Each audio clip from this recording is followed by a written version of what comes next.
ओम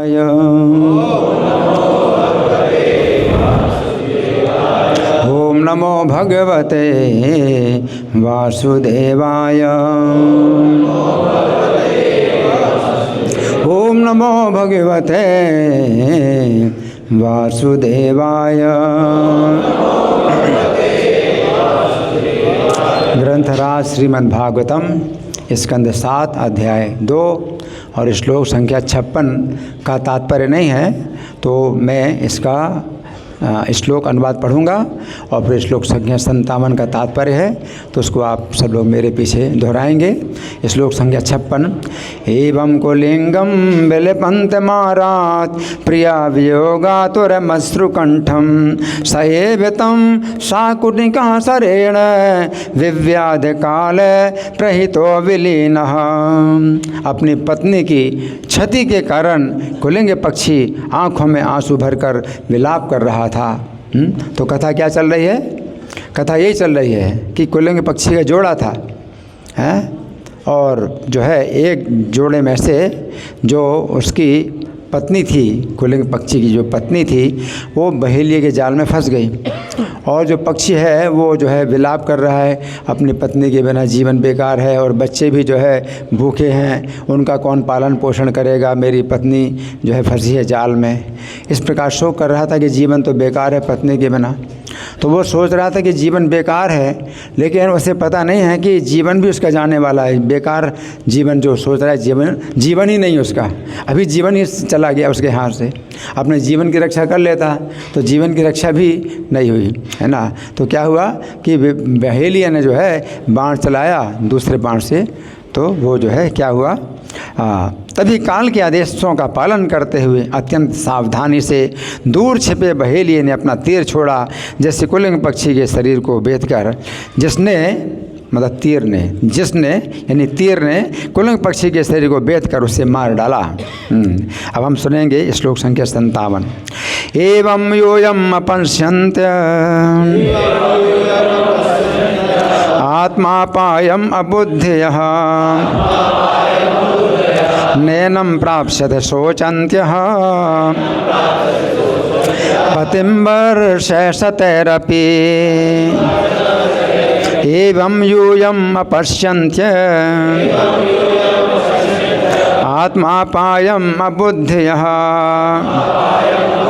नैनं प्राप्स्यते शोचन्त्यः पतिं वर्षशतैरपि। बोलिए। एवं यूयं पश्यन्त आत्मापायमबुद्धया नैनं प्राप्स्यते शोचन्त्यः पतिं वर्षशतैरपि।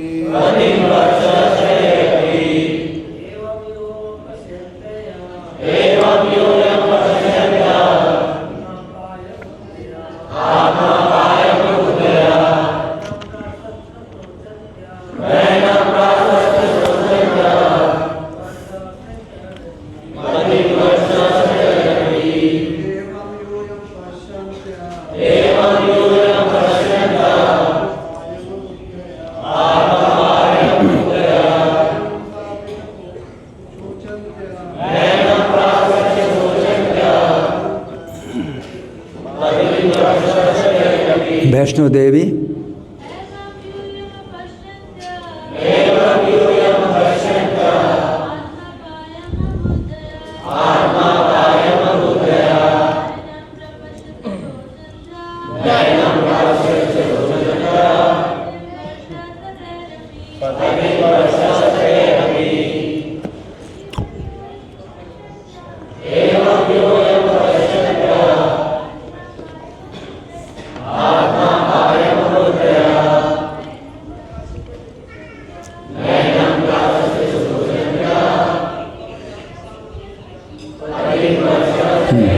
शब्दार्थ बोलिए। एवं इस प्रकार, योयम तुम सब, अपश्यन्त्यः ना देखकर, आत्म अपायम अपनी मृत्यु को, अबुद्धयः हे मूर्खो नहीं एनम उसको प्राप्स्यथ प्राप्त करोगी शोचन्त्यः शोक करती हुई पतिम अपने पति हेतु वर्षशतः सैकड़ों वर्षों तक अपि भी। अनुवाद मेरे पीछे बोलिए। इस प्रकार छोटे बालक के वेश में यमराज ने सभी रानियों को बताया। देखिए प्रभुपाद के तात्पर्य की विशेषता है कि याद दिला रहे हैं कि छोटे बालक के वेश में यमराज बोल रहे हैं। तो श्लोक में तो ये बात नहीं है, लेकिन पिछले श्लोकों से प्रभुपाद ने बताया है ना। तो ये है, इस प्रकार छोटे बालक के वेश में यमराज ने सभी रानियों को बताया, तुम सब भी इतनी अल्पज्ञ हो कि तुम शोक तो कर रहे हो किंतु अपनी स्वयं की मृत्यु को नहीं देख रही हो। अल्प ज्ञान के वशीभूत होकर तुम ये नहीं जानते हो कि यदि तुम सैकड़ों वर्षों तक भी अपने मृत पति के लिए शोक करो तो भी तुम उसे जीवित वापस नहीं पा सकती और तब तक तुम्हारा जीवन समाप्त हो जाएगा ना। तो हम अब इस श्लोक को यहाँ थोड़ा और विचार करेंगे कि जो एक छोटा सा बालक है और यमराज जो है छोटे से बालक के रूप में बोल रहे हैं, और ये बहुत इसमें बुद्धिमत्ता है, यमराज की बड़ी बुद्धिमत्ता है कि छोटे बालक के रूप में वो बोल रहे हैं, है ना। जो रानियां हैं तो वे जो है अपने शोक को नहीं छोड़ रही, और राजा की मृत्यु के बाद अभी रानियों का ही पूरा अधिकार है कि उनके आदेश के अनुसार ही सब कार्य होगा, क्योंकि राजा की मृत्यु के बाद अभी कोई राज सिंहासन पर बैठा नहीं है। तो पूरी प्रजा और जितना मंत्रिमंडल वो सब जो है अब उनकी पत्नियों पर आश्रित है कि पत्नियां जो है अब आदेश दें वैसा कार्य किया जाए। और वे पत्नियां जो है अपने शोक को नहीं छोड़ रही हैं और राजा के शव को भी जो है नहीं ले जाने दे रही हैं, तो किसी की हिम्मत नहीं बोलने की। हाँ, तो ऐसे में अगर यमराज आएँ और बोलें कुछ है तो वो तो फिर और ज़्यादा गलत हो जाएगा कि ये सब जितने मंत्री लोग हैं जब वे ही कुछ निर्णय नहीं ले पा रहे हैं तो तुम कौन होते हो आदेश देने वाले। तो छोटे से बालक के रूप में आए, और छोटा सा बालक जो है कहीं भी पहुंच सकता है। अब ये राजमहल के अंदर हैं ये सब रानियां या युद्ध भूमि में, युद्ध भूमि में लगता तो है कि युद्ध भूमि में ही है। युद्ध भूमि में राजा ने अपना शरीर छोड़ा और शरीर बिल्कुल छत विच्छत है। तो युद्ध भूमि में ही जो है राजा की रानियां हैं और कई रानियां हैं, और राजा का नाम क्या है? सुयज्ञ। राजा का नाम सुयज्ञ है और उसने बहुत अच्छी मृत्यु प्राप्त की है, बहुत अच्छी मृत्यु प्राप्त की है ना। और जो रानियां हैं ये शोक कर रही हैं तो इनका भी बहुत बड़ा गुण है कि अपने पति के लिए शोक कर रही हैं, क्योंकि स्त्री अगर अपने पति में आसक्त हो, पति की मृत्यु के लिए शोक करे तो वो जो है पति के लोक में जाएगी, पति के लोक में जाएगी। तो ये इनका भी गुण है। और जो मंत्री लोग हैं अब कुछ निर्णय नहीं ले पा रहे हैं कि क्या किया जाए, हैं, क्योंकि अपने पति में जो है ये आसक्त हैं। और सूर्यास्त भी अब होने वाला है तो फिर जो है सूर्यास्त के पहले ही पूरा दाह संस्कार कर देना चाहिए, तो दाह संस्कार नहीं हो पा रहा है।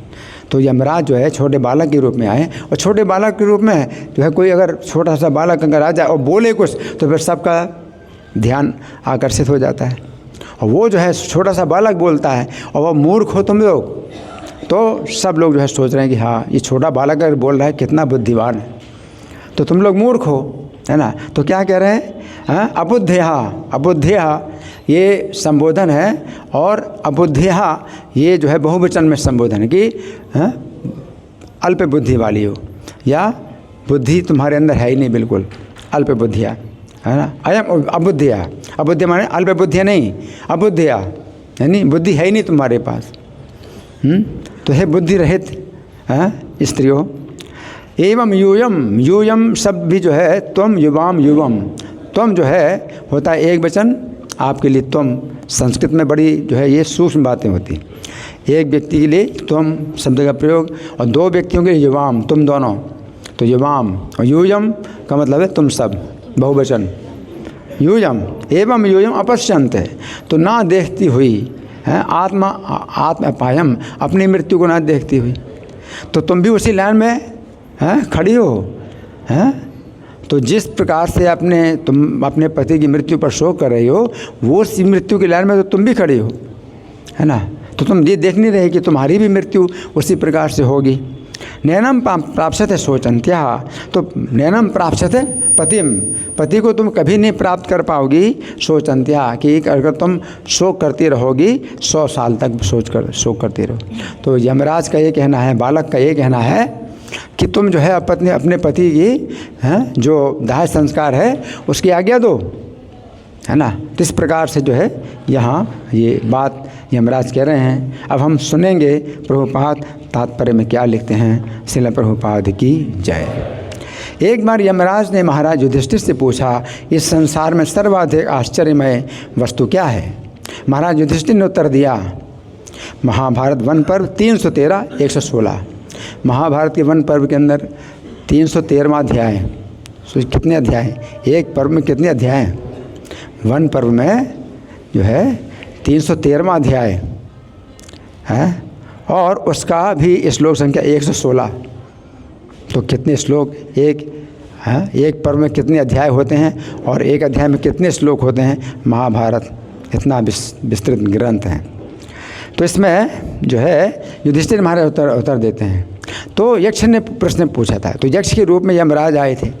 तो कथा इस प्रकार की है कि ये जो पांडव लोग, 5 पांडव जो है ये वनवास भोग रहे हैं, वनवास भोग रहे हैं।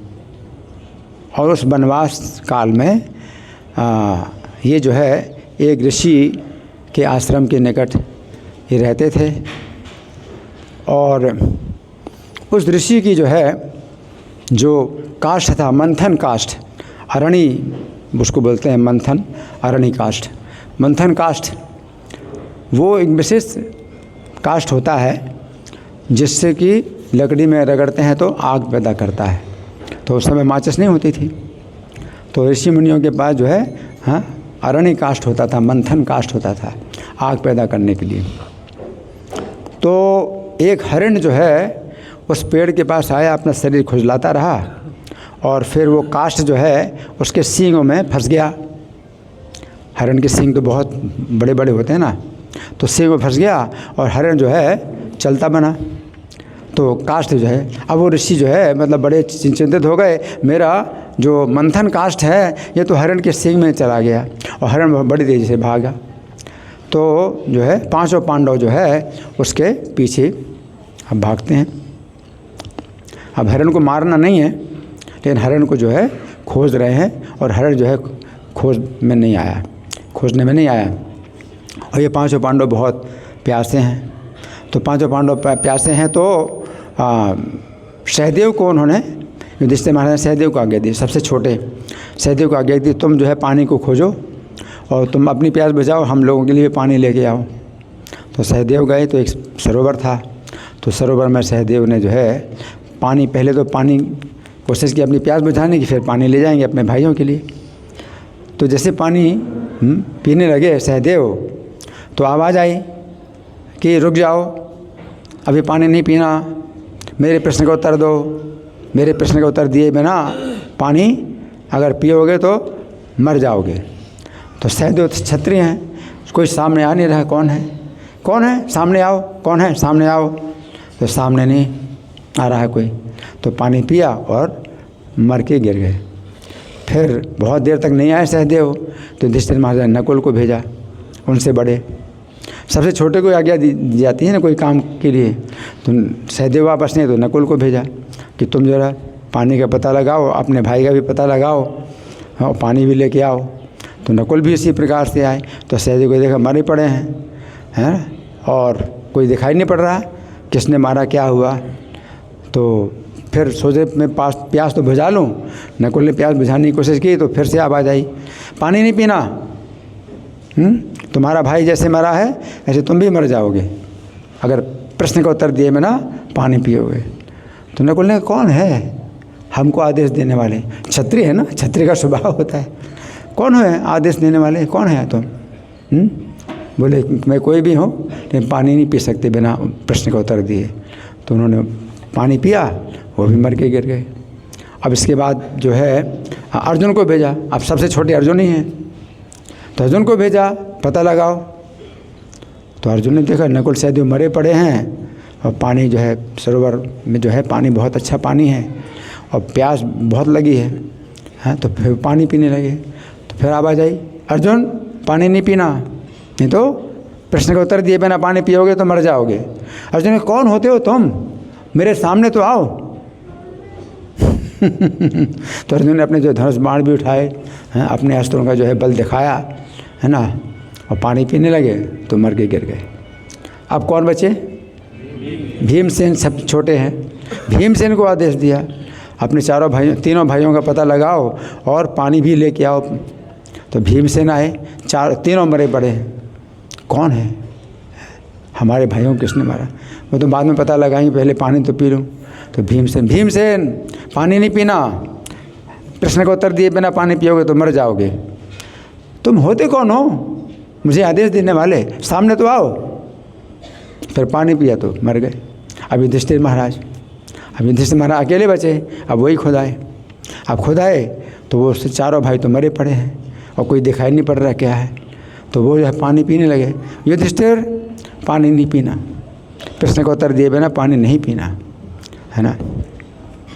तो आप कौन हैं? युधिष्ठिर में आप कौन हैं? बोले मैं यक्ष हूँ और मैं जो है तुमसे प्रश्न करूँगा, प्रश्नों के उत्तर दो। तो बहुत प्रश्न की, बहुत जो है ये विस्तृत प्रश्नोत्तर होता है और यक्ष जो है प्रश्न करते जाते हैं, युधिष्ठिर उत्तर देते जाते हैं। तो एक प्रश्न है यक्ष का, किम आश्चर्यम, आश्चर्य क्या है? अब आपसे पूछे आश्चर्य क्या है, आप कहेंगे आश्चर्य ताजमहल। ताजमहल बहुत बड़ा आश्चर्य है ना। और क्या? अजंता की गुफा, आश्चर्य बहुत। 7 आश्चर्य बताए जाते हैं ना, तो आप 7 आश्चर्य गिनाओगे, ये आश्चर्य, वो आश्चर्य, है ना। वैसे तो भगवान गीता में कहते हैं आश्चर्यवत पश्यति कश्चिदेनम आश्चर्यवत वदति तथैव चान्यः। ये आत्मा, ये जीव आत्मा जो है शरीर में बहुत बड़ा आश्चर्य है ना, कि नष्ट नहीं होता है और शरीर को चेंज बदलता है। तो ये बहुत बड़ा आश्चर्य है ना। लेकिन जब युधिष्ठिर महाराज से जब पूछा कि आश्चर्य क्या है, तो उन्होंने उत्तर दिया। तो ये प्रभुपाद जो है श्लोक उद्धृत कर रहे हैं, अहन्यहनि भूतानि गच्छन्ति हि यमालयम शेषा स्थावरम इच्छन्ति किम आश्चर्यम अतः परम। तो इससे बड़ा आश्चर्य और क्या है? क्या? अहनि अहनि, अहनि अहनि का मतलब है दिन प्रतिदिन, दिन प्रतिदिन, अहनि अहनि, दिन दिन, भूतानि प्राणी लोग, गच्छन्ति जा रहे हैं, ये है इस संसार में, यमालयम यमलोक में जा रहे हैं। दिन प्रतिदिन जो है प्राणी यमलोक में जा रहे हैं। शेषा, और जो बचे हुए हैं, स्थावरम इच्छन्ति, वो इच्छा कर रहे हैं कि हम बचे रहें। इसलिए क्या है कि कोई मर गया तो उसकी ज़मीन में कब्जा कर लिया, कोई मर गया उसके घर में कब्जा कर लिया, ये सोच कर कि हम अब इसमें रहेंगे जम करके। वो तो मर गया, चलो मर गया, लेकिन मेरा केस स्पेशल है। और हर कोई ऐसे सोचता है और नहीं सोचता मैं भी जो है छोड़ के जाऊंगा, और किसी भी समय छूट सकता है शरीर, है ना। मर्त्य का मतलब है कि जो मृत्यु की बिल्कुल निकट है ना। तो मर्त्या शेषा स्थावर मच्छन्ति किम आश्चर्यम अतः परम, इससे बढ़ करके आश्चर्य क्या है? तो ये बहुत बड़ा आश्चर्य है। एक और भी श्लोक है शास्त्र में, उसमें बताया किम आश्चर्यम अतः, इससे बड़ा आश्चर्य और क्या है? सुगमम भगवन नाम जेवाचा वशवर्तिनी तथा भी नरकम यान्ति किम आश्चर्यम अतः परम।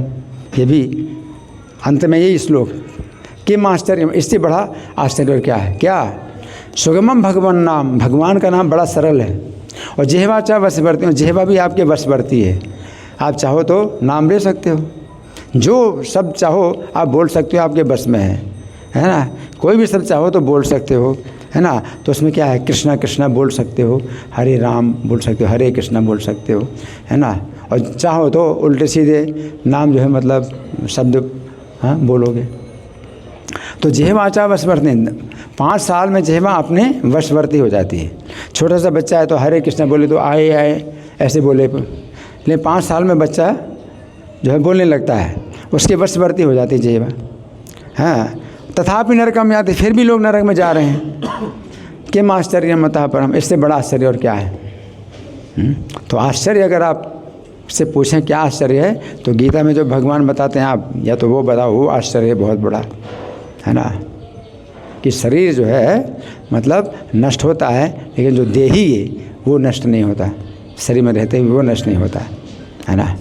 तो ये जो है आश्चर्य है, और ये भगवान का नाम है जो है आप ले सकते हैं, और आपके बस में जिह्वा भी है, और आपके पास समय भी पूरा है, कोई काम भी करते रहो तो भी आप नाम ले सकते हो, जिह्वा आपकी जो है मतलब खाली रहती है। तो भी नरक में जा रहे हैं लोग, है ना। तो ये आश्चर्य है ना। शेषा स्थावरम इच्छन्ति किम आश्चर्यम अतः परम, है ना। आगे प्रभुपाद लिख रहे हैं, लाखों जीव प्रतिक्षण मृत्यु को प्राप्त होते हैं। तो उन्होंने यमराज का रोज़ रोज़ जा रहे हैं यम लोग, और प्रभुपाद के प्रतिक्षण लाखों जीव जा रहे हैं। तो यहाँ पर प्रभुपाद का कहना है कि लाखों जीव का मतलब मनुष्य हैं या पशु पक्षी, तो लाखों की संख्या में प्रतिक्षण जा रहे हैं, है ना। हर सेकंड जा रहे हैं लाखों करोड़ों जीव, अगर सब योनियों में देखा जाए। लेकिन अगर मनुष्यों के समाज में देखा जाए तो हमारा समाज बड़ा सीमित है ना। तो अपने सीमित समाज में कोई रहता है और ज़्यादा उसको दृष्टि नहीं, न्यूज़पेपर भी नहीं उस समय होता था, हाँ, और लोग ज़्यादा दूर दूर तक यात्राएं भी नहीं करते थे। तो जितने समाज में वो रहते हैं, उस सीमित समाज में रोज़ कोई ना कोई तो मरता ही है, रोज़ कोई ना कोई तो मरता ही है। तो हानि भूतानी, तो भूतानी का मतलब मनुष्यों के लिए, तो गच्छन्ति है मलम। तो यहाँ पर ऊपर लिख रहे हैं, लाखों जीव प्रतिक्षण मृत्यु को प्राप्त होते हैं, किंतु अल्पज्ञ जीव तब भी अपने को मृत्युहीन समझता है। शेषा स्थावरम इच्छन्ति, अब मैं जो है मतलब जम करके रहूँगा। जैसे कंस भी सोच रहा था, कंस भी सोच रहा था, है ना। क्या सोच रहा था, कि मैं जो है कृष्ण बलराम का वध कर दूँ, कृष्ण बलराम मारे जाएंगे, हैं। तो किसी न किसी प्रकार से कूटनीति से, छल कपट से कृष्ण बलराम को वध कर दें, और उसके बाद फिर जितने यादव बचेंगे उनको मारने में कोई दिक्कत नहीं, उन सब का वध कर देंगे, उनकी हत्या कर देंगे, और फिर जो है हम निश्चिंत होकर के राज्य भोगेंगे पूरा, मतलब हमारी मृत्यु नहीं होगी, निश्चिंत होकर राज्य भोगेंगे। हमारे जो है ससुर हैं जरासंध, और नरकासुर हमारा मित्र है, बस हम लोग जो है मतलब पूरी पृथ्वी में अपना दादागिरी करेंगे। तो वो जो है मतलब अपनी मृत्यु को नहीं देखते। तो आज कितना बड़ा आश्चर्य है, रोज़ लोग जा रहे हैं, तो जो है हमें सोचना चाहिए कि भाई हम भी, हमारे भी एक दिन नंबर लगेगा। सबको नंबर मिला हुआ है, नंबर पता नहीं किसका नंबर पहले किसका बाद में है, नंबर तो सबको मिला है ना। इनका मान लो 5वां नंबर, आपका 6ठा नंबर है, जो भी नंबर हो सबका नंबर तो है ही है, लाइन में सब खड़े, है ना। ऐसा भी कहते हैं कि माली आवत देख के कलियन करी पुकार। जब बगीचे में माली आया तो कलियों ने पुकार किया, पुकारा मतलब शोक किया, क्रंदन किया, है कि कलियन करी पुकार, फूले फूले चुन लिए काल हमारी बार। जो कलियां हैं अभी खिली नहीं हैं, तो माली को देख करके कलियां जो है पुकार कर रहे हैं, क्या कि जितने फूल खिले थे उनको तो चुन लिया, और कल हमारी बार आएगी, हमारी बार आएगी। तो ये ज्ञान है, यही ज्ञान है। और अज्ञान क्या है, वो फूल खिले हैं तो वो चुन लिया, मैं तो नहीं खिली हूँ, कली कहती मैं तो नहीं खिली हूँ, तो मैं तो सुरक्षित रहूँगी, लेकिन खिलेगी। उसी प्रकार से खिलने का मतलब क्या है कि जितने भी फूल, अभी कोई कली है तो ये बचपन है तो कली है ना, फिर थोड़ा और खिला तो जवानी आ गई, और फिर फूल पूरा खिल गया, पूरा खिल गया, बुढ़ापा आ गया, और फिर जब बुढ़ापा है तो फिर मृत्यु ही माली है, तो मृत्यु ने जो है ले गया। तो हम अभी इस अवस्था में हैं, तो मान लो हमारे शरीर का ये 5वां परिवर्तन है। जन्म मृत्यु, जन्म वृद्धि, अस्तित्व, क्षय, अस्तित्व, प्रजनन, क्षय, विनाश। जन्म वृद्धि, अस्तित्व, प्रजनन, क्षय, विनाश, ये 6 परिवर्तन है। तो विनाश जो है 6ठा परिवर्तन है, और 5वां परिवर्तन क्षय। तो वृद्धावस्था क्या है? ये 5वां परिवर्तन है कि शरीर क्षीण हो रहा है ना। तो ये जो है ज्ञान है कि अगर अकाल मृत्यु नहीं होती है, असामयिक मृत्यु नहीं होती है, तो जो है शरीर के परिवर्तन के अनुसार 5वां परिवर्तन आएगा क्षय, और 6ठा परिवर्तन आएगा विनाश। तो आएगा, तो हम तो अब तैयारी कर रहे हैं, हमें तैयारी करना चाहिए, है ना। तो क्या करना चाहिए? उसकी तैयारी करना चाहिए, अगला जीवन भी है ना। तो यहाँ पर प्रभुपाद लिख रहे हैं, किंतु अल्पज्ञ जीव तब भी अपने आप को मृत्युहीन समझता है और मृत्यु की तैयारी नहीं करता। तो वे मृत्यु की तैयारी नहीं करता। और आज की शिक्षा तो और ज़्यादा उल्टी है, आज की शिक्षा और उल्टी है। मृत्यु की तैयारी करने की ज़रूरत नहीं है। क्यों? मृत्यु तो होनी है, और मृत्यु का मतलब है कहानी समाप्त। आज की शिक्षा क्या सिखाती है कि मृत्यु के बाद कहानी समाप्त, कोई जीवन नहीं, अगला जीवन है ही नहीं। तो क्या तैयारी करना? कुछ तैयारी नहीं करने की ज़रूरत है। हाँ, eat drink and B Mary, खाओ पियो मौज करो, क्योंकि मरना तो है ही है, और मरने के बाद अगला जीवन है ही नहीं, तो क्या तैयारी करना। तो हमारे शास्त्र कहते हैं कि मृत्यु जो है ये अगले जीवन की तैयारी, और उसमें अगला जीवन, मृत्यु के बाद अगला जीवन है, और हमारे कर्मों के अनुसार होगा। तो हमें क्या करना चाहिए कर्म, तो ये सब चीज़ जो है जागरूकता कहलाती है। तो यहाँ पर ऊपर लिख रहे हैं, इस संसार में सबसे आश्चर्यमय वस्तु यही है, प्रत्येक व्यक्ति को मरना होता है, क्योंकि वह पूर्णतया भौतिक प्रकृति के बस में होता है। फिर भी प्रत्येक व्यक्ति अपने आप को स्वतंत्र मानता है और सोचता है कि वो जो चाहे सो कर सकता है, और वो कभी मरेगा नहीं, अभी तो सदा जीवित रहेगा, है ना। तो ये ज्ञान है। और आज के विज्ञान में इतना बड़ा ज्ञान, आज के विज्ञान में भी इतना बड़ा ज्ञान है ना। सुनिए प्रभुपाद क्या लिखते हैं, तथाकथित विज्ञानी विविध योजनाएं बना रहे हैं जिससे जीव भविष्य में सदैव जीवित रहेंगे। अभी भी उनको आशा है, वैज्ञानिकों को अभी भी आशा है, क्या कि कोई ऐसी दवाई ढूंढ लेंगे कि मरना नहीं पड़ेगा। अभी भी आशा कर रहे हैं क्योंकि विज्ञान में बहुत सफलताएं मिल रही ना। कंप्यूटर है, मोबाइल है, पहले तो था ही नहीं, हैं? पहले कुछ भी नहीं था, और बड़ी सुविधा भी है मोबाइल से, बड़ी सुविधा है कि जैसे किसी ने कहा मैं 5 मिनट में आ रहा हूँ और नहीं आया, है ना, तो हम तो इंतजार ही करते हैं मोबाइल अगर नहीं है। लेकिन मोबाइल है तो फ़ोन कर, तुम कहाँ हो, ओके मैं यहाँ पर हूँ, मैं यहाँ फंस गया, तो आपको सब कुछ पता चल जाता है। तो कितनी बड़ी सुविधा है जो पहले नहीं थी। तो बहुत बड़ी सफलता मिल रही है। तो वो सोचते हैं तो एक दिन इसमें भी सफलता मिल जाएगी, हमको इस मामले में सफलता मिल जाएगी। लेकिन समस्या ये है कि आप जो है जब शरीर का जन्म हुआ है ना, तो जन्म के बाद जो है शरीर बड़ा होता है। ये परिवर्तन, पहला परिवर्तन जन्म का है, दूसरा परिवर्तन कि शरीर बड़ा हो रहा है। उसको आप रोक सकते हो? नहीं रोक सकते, तो रोकना भी नहीं चाहते। शरीर बड़ा है तो होने दो, रोकना नहीं चाहते, ठीक है, अच्छा ठीक है, रोकना नहीं चाहते। फिर आप चाहते हो कि हाँ ये शरीर बड़ा होता रहे, और बड़ा होता है, और बड़ा होता रहे। तो तीसरा परिवर्तन क्या आता है? अस्तित्व।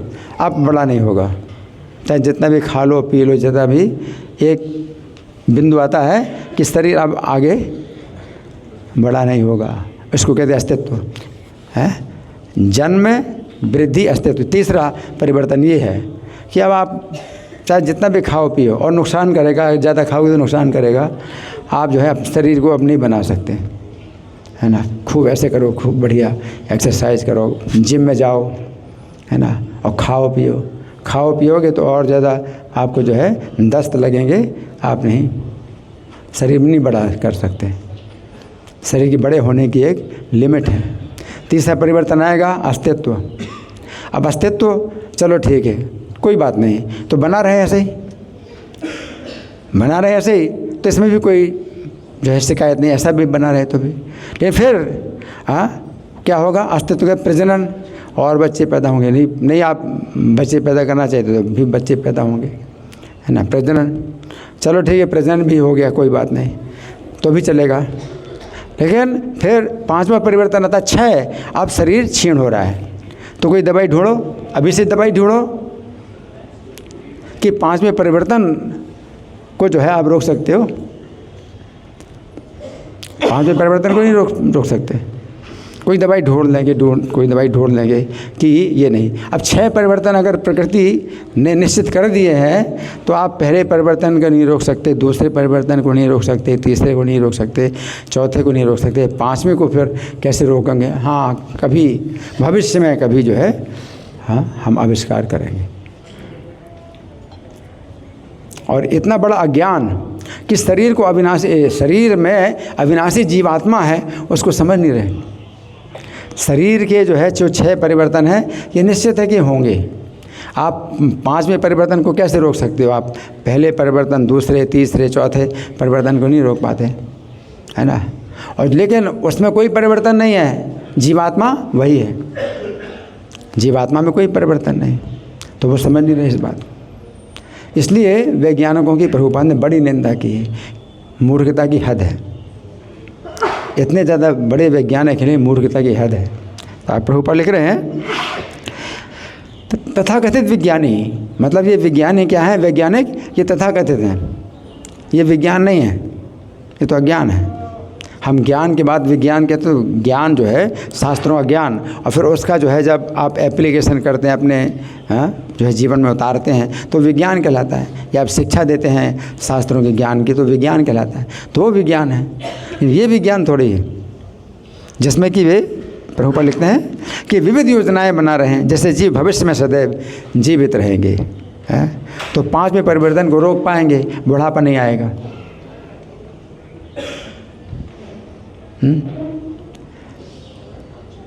आप 5वें परिवर्तन को नहीं रोक सकते तो 6वां परिवर्तन कैसे रोकोगे? 6 के बाद विनाश होगा, है ना। तो यहाँ प्रभुपाद लिख रहे हैं किंतु जब वे ऐसे वैज्ञानिक ज्ञान में निरत रहते हैं तभी यमराज उन्हें उनके यथा समय तथाकथित शोध कार्य से उठा ले जाते हैं। उसी में लगे हैं कि हम कभी भविष्य में कोई ऐसी दवाई खोजेंगे कि वो शरीर है ये जो है मतलब बना रहेगा, है ना। तब तक यमराज उनको उठा ले जाते हैं और समझ नहीं पाते हैं कि वो शरीर छोड़ा है उन्होंने और जो जीवात्मा है वो नष्ट नहीं हुआ, उनको दूसरा शरीर प्राप्त करेगा। तो उससे अच्छा है गीता का जो ज्ञान है वो पहले से ही स्वीकार कर लिया जाए। ये पूर्ण ज्ञान है, जैसे कहते हैं कि परंपरा के द्वारा हमें पूर्ण ज्ञान प्राप्त होता है। भगवान से जो आ रहा है परंपरा, उसके द्वारा पूर्ण ज्ञान प्राप्त होता है। और नहीं तो इस प्रकार के जो है ये जो क्या है इसे बोलते हैं आरोहण पद्धति, एक होती है अवरोहण पद्धति, डिसेंडिंग प्रोसेस। तो डिसेंडिंग प्रोसेस से हमें ज्ञान, पूर्ण ज्ञान प्राप्त हो रहा है। हम सुनते हैं, हम, है ना। तो शरीर के 6 परिवर्तन है और जीवात्मा नष्ट नहीं होता, बस। अब इसमें जो है पूर्ण ज्ञान आपको प्राप्त हो गया और जीवात्मा नष्ट नहीं होता, दूसरा शरीर प्राप्त करेगा आपके कर्मों के अनुसार। तो अपने कर्म आपने जो है सुधारो,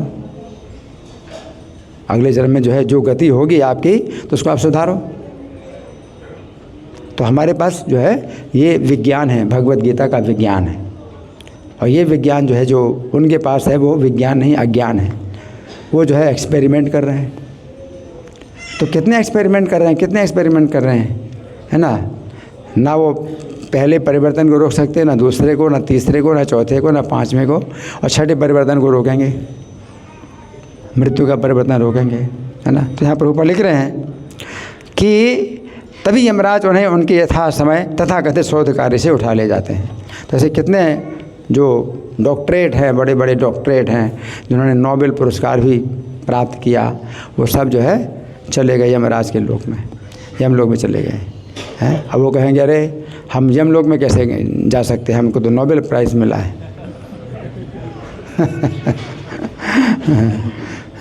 और वो जो है किताब में बहुत आसक्त रहे कि तो वो बड़े बड़े वैज्ञानिक जो है किताब के अंदर कीड़े के रूप में रहते हैं, फिर कीड़ा बन जाते हैं, किताबी कीड़ा, है ना।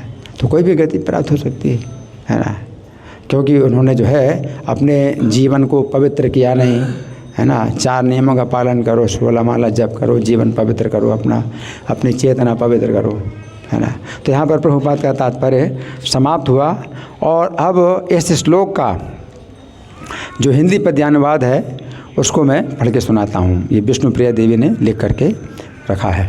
अरे मूर्ख हो तुम रानियों, हाँ यमराज कह रहे हैं, अरे मूर्ख हो तुम रानियों, नहीं सत्य देख तुम पा रही, नहीं सत्य देख तुम पा रही, तुम्हारी भी तो जान लो यही है दशा होने वाली, तुम्हारी भी तो जान लो यही है दशा होने वाली।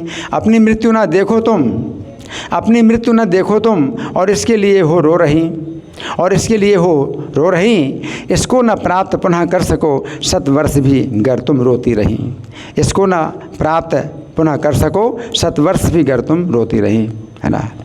तो यहाँ पर अब जो है कुछ और भी विषय हमारे सामने खुल जाता है।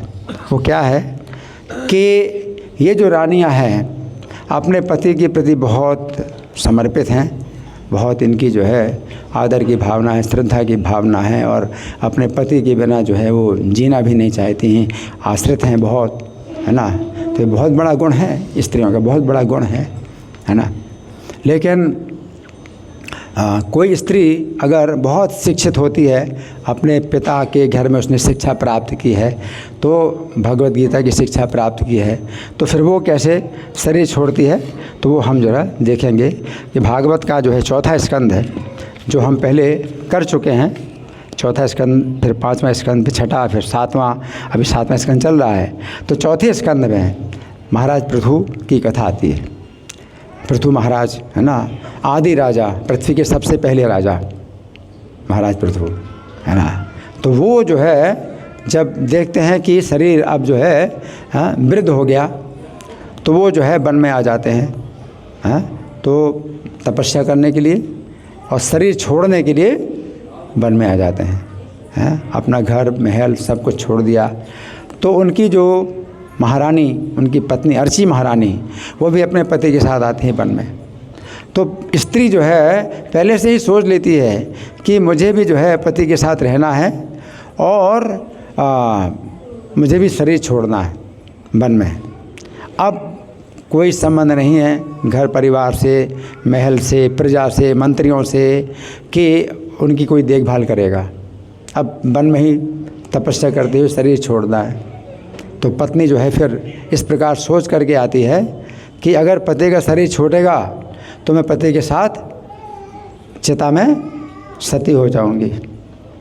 अगर पत्नी का शरीर छोड़ेगा तो पति अपनी पत्नी का दाह कर्म करके और जो है फिर अपने आगे तपस्या करेगा, फिर जैसे शरीर छोड़ना वो छोड़ देगा। लेकिन अगर पति का शरीर पहले छूटा तो पत्नी जो है फिर जीवित नहीं रहेगी, अपने पति का जो है दाह कर्म मतलब चिता में स्वयं बैठेगी। तो इसमें आया पृथु महाराज ने जब शरीर छोड़ा, तो जब महारानी अर्ची ने अपने पति को, जो उनके प्रति और पृथ्वी के प्रति अत्यंत दयालु थे, जीवन के लक्षणों से रहे देखा, तो उन्होंने थोड़ा विलाप किया, थोड़ा विलाप किया। तो विलाप करना चाहिए, शोक करना चाहिए, ये भी विधि है, कर्तव्य है कि शोक करना चाहिए, है ना। तो थोड़ा विलाप किया, है ना।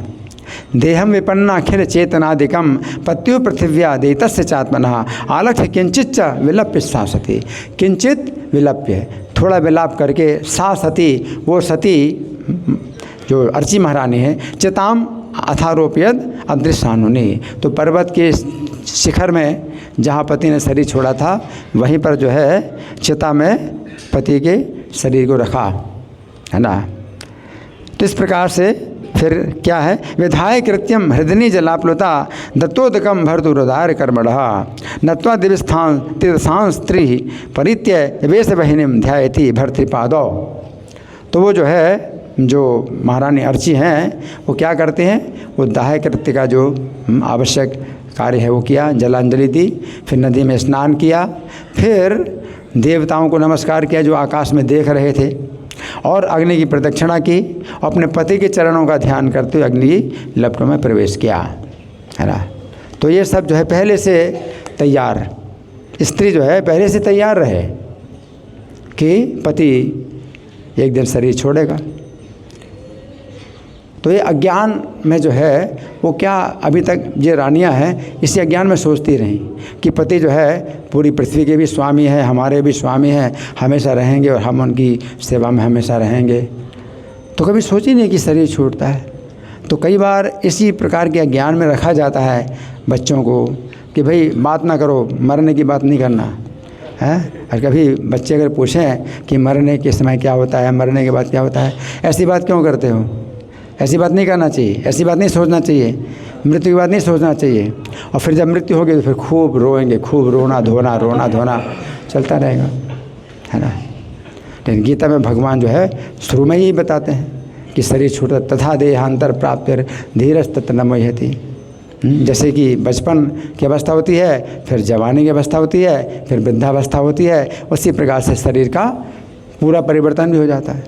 अभी तो शरीर में परिवर्तन हुआ है, बचपन से जो है जवानी का परिवर्तन हुआ, परिवर्तन जवानी से वृद्धावस्था का, तो शरीर में परिवर्तन हुआ, फिर शरीर का भी परिवर्तन हो जाता है, पूरे शरीर का भी परिवर्तन हो जाता है।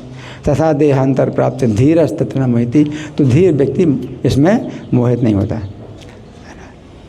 लेकिन जहाँ तक मृत्यु के समय विलाप करना चाहिए, शोक करना चाहिए, ये कर्तव्य है ना। तो शोक जरूर करना चाहिए, लेकिन ऐसा शोक नहीं करना चाहिए कि आपका काम ही रुक जाए। जैसे अर्जुन शोक कर रहे हैं तो युद्ध ही नहीं मतलब करना चाहते, है ना। तो ये जो शोक है तो ये जो है अज्ञान कि आप जो है अपने कर्म को ही छोड़ दें, है ना। तो यहाँ पर जो है यमराज जो है मतलब ये कह रहे हैं कि तुम पति के दाहे कर्म की अनुमति दो। आपके पति का जो है, आपके पति के शरीर का जो है जो शव है उसका दाहे कर्म हो जाए, है ना। तो अब यहाँ पर जो है एक बात ये समझने की है कि कोई भी स्त्री अपने पति के प्रति बहुत मतलब आसक्त है और वो जीना नहीं चाहती है, लेकिन उसको भी विवश नहीं किया जाता कि तू सती होए, कि पति के साथ तू भी जलो। तो यहाँ पर एक कथा में ये बात नहीं आ रही कि यमराज जो है उनको भी बोल रहे हैं कि तुम अगर शोक कर रही हो तो शोक क्यों कर रही हो, तो जीवित नहीं रहेगा। अगर तुम उनके लोक में जाना चाहती हो तो जल जाओ, उनके शरीर के साथ जल जाओ। तो ऐसा भी मतलब बोल सकते थे, लेकिन ये बात जो है किसी भी स्त्री को कभी भी प्रस्ताव नहीं दिया जाता। अगर वो अपनी इच्छा से अगर वो पति के साथ सती होना चाहती है तो वो होए, तो उसमें भी मतलब रोका नहीं जाता। लेकिन अगर वो उसको थोड़ा भी अगर झिझक होती है और तैयार नहीं है तो उसको जो है कभी प्रस्ताव नहीं दिया जाता और फोर्स नहीं किया जाता है। तो कभी ऐसा भी समय हो गया था सती प्रथा, तो भारत में सती प्रथा हो गई थी कि ज़बरदस्ती आग में झोंको उस स्त्री को। तो ये तो बहुत गलत है ना। तो ये चीज़ नहीं है। जैसे महाराज दशरथ की तीनों रानियाँ, है ना, तो दशरथ की मृत्यु के बाद, है ना, अगर वो चाहें तीनों रानियों में से कोई एक रानी या सभी रानियाँ अगर चाहें तो पति के शव के साथ जो है आत्मदाह कर सकती हैं। लेकिन कोई भी स्त्री अगर चाहती है कि वो अपने पुत्रों के संरक्षण में रहेगी पति की मृत्यु के बाद, तो उसको जो है पूरा अधिकार दिया जाता है चुनाव करने का। ये जो है हम देखते हैं शास्त्र में ही बातें आती हैं, है ना। जैसे मंदोदरी को सती कहा गया, तारा बाली की पत्नी को सती कहा गया, है ना, लेकिन वे भी सती नहीं हुई। मंदोदरी को सती कहा गया, है ना। तो रावण की मृत्यु के बाद वो सती हो सकती थी मंदोदरी, लेकिन सती नहीं हुई। फिर सती क्यों कहा जाता है? सती इसलिए कहा जाता है जैसे सत्पुरुष जो संत है उसको सत्पुरुष बोलते हैं, संत बोलते हैं, है ना। उसी का ही स्त्रीवाचक है सती, सत्पुरुष, सत्संग। जैसे हम सत्संग, उसी प्रकार से सती कोई भी स्त्री को हम सती बोलते हैं। तो इसका ये मतलब नहीं कि पति की मृत्यु के बाद जरूरी है कि वो सती हो जाए। तो मंदोदरी सती थी क्योंकि जो रावण है वो असत है, रावण असत है ना। उसकी पत्नी क्या है? असत के उल्टा है सत, और उसको स्त्रीवाचक बनाए तो कहेंगे सती। तो मंदोदरी सती है। तो मंदोदरी ने रावण को समझाया है कि तुम अधर्म कर रहे हो, है ना। तो रावण को तो समझाने की किसी को भी हिम्मत नहीं थी, लेकिन मंदोदरी फिर भी हिम्मत करके समझाती है रावण को कि तुम जो है ऐसा मत करो, है ना। जबकि रावण ने कहा रावण ने कहा मंदोदरी से कि देखो अब तो मैं राम के द्वारा मारा जाऊंगा, तो अब मेरी एक इच्छा यही है कि मेरी मृत्यु के बाद तुम क्या करो, सीता की हत्या कर देना। रावण कहता है मेरी मृत्यु के बाद तुम क्या करो, सीता की हत्या कर देना और फिर अग्नि में मेरे शव के साथ प्रवेश कर जाना। तो मंदोदरी ने कहा मैं सीता की हत्या क्यों करूंगी और तुम्हारे शरीर के साथ मैं अग्नि में क्यों प्रवेश करूंगी। अगर तुम जो है मेरी बात मानो तो सीता को वापस कर दो, विभीषण को राज्याभिषेक कर दो लंका का, और हम दोनों जंगल में जाते हैं और तपस्या करने के लिए जाएंगे। मंदोदरी ने कहा तुम मेरी बात मानो तो फिर तुम्हारे जन्म मरण में भी साथ दूंगी।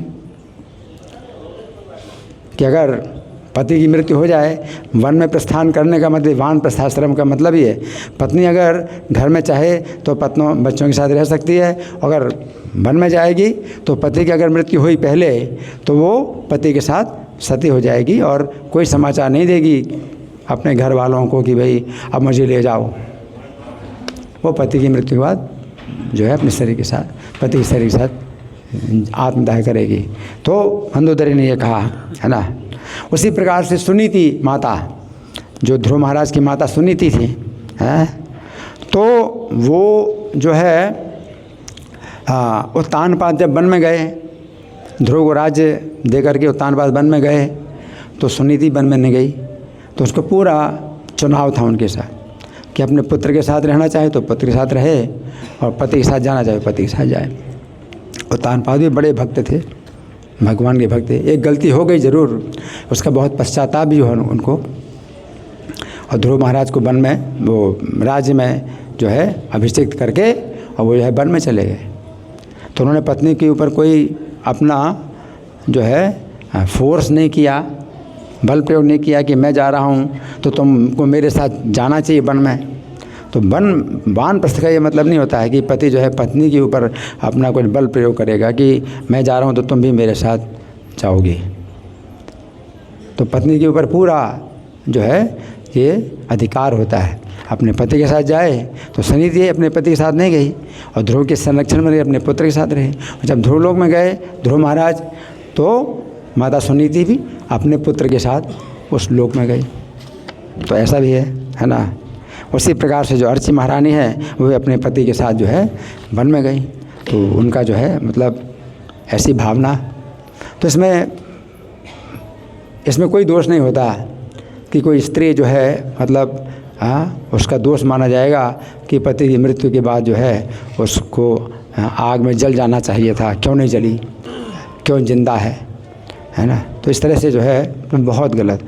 भक्ति विनोद ठाकुर के समय भी जो है कुछ ऐसी घटनाएं हो रही थी, तो भक्ति विनोद ठाकुर ने भी उन सबको जो है, एक स्त्री थी उसको जो है बलपूर्वक जो है उसके पति के साथ जला रहे थे।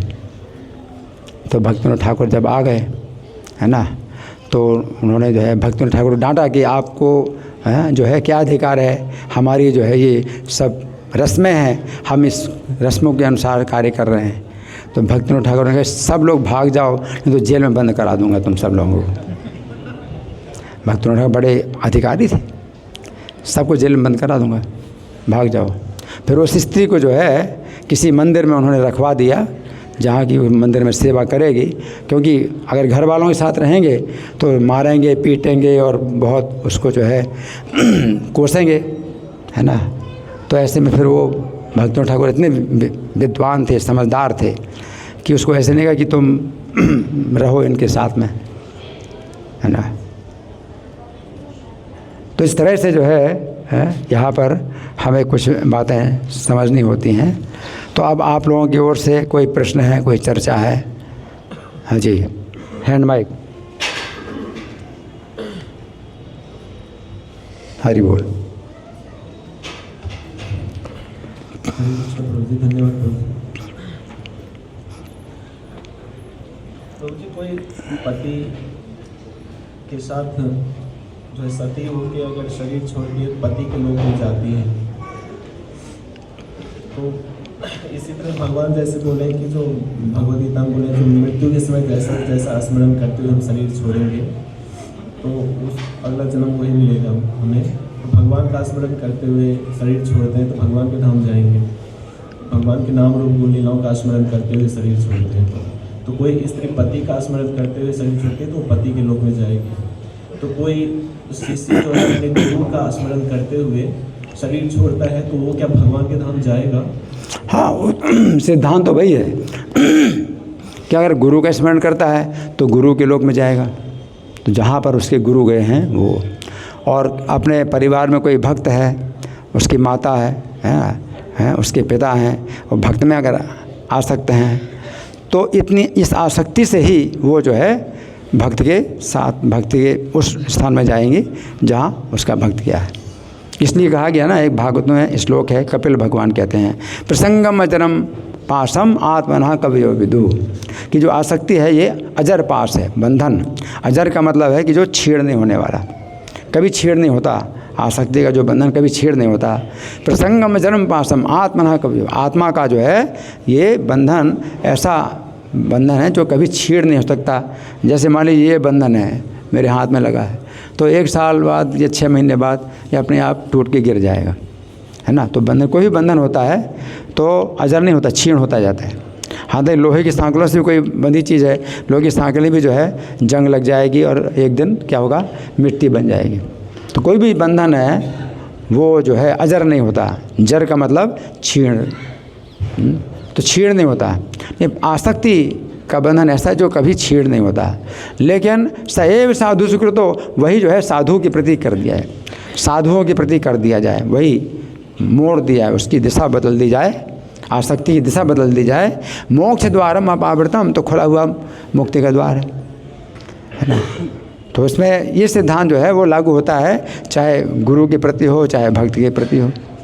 तो कोई जो है माता पिता है अपने पुत्र के प्रति आसक्त होते हैं, और पुत्र अगर बैकुंठ में गया है तो वो भी बैकुंठ में जाएंगे, आसक्ति से ही। आसक्ति ऐसी है, तो कोई गुरु के प्रति, है ना। तो ये जो है आसक्ति एक बंधन है।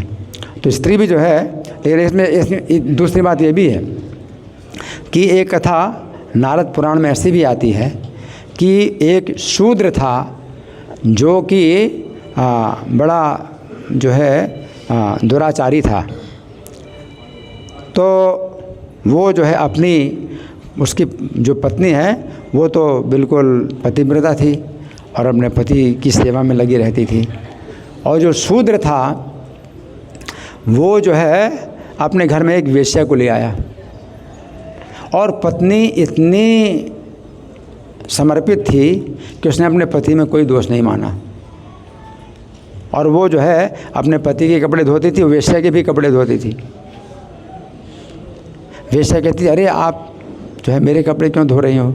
नहीं, वो वेश्या को भी जो है अपने पति, अगर पति को प्रिय है तो वेश्या की भी सेवा करती थी, अपने पति की भी सेवा करती थी, है ना। और किसी प्रकार की भी उसको शिकायत नहीं होती थी कि पति जो है मतलब मुझे ना रख करके और इस वेश्या को रखता है, और वो उसके साथ जो है संबंध नहीं रख रहा, और वेश्या के साथ अपने संबंध रख रहा है।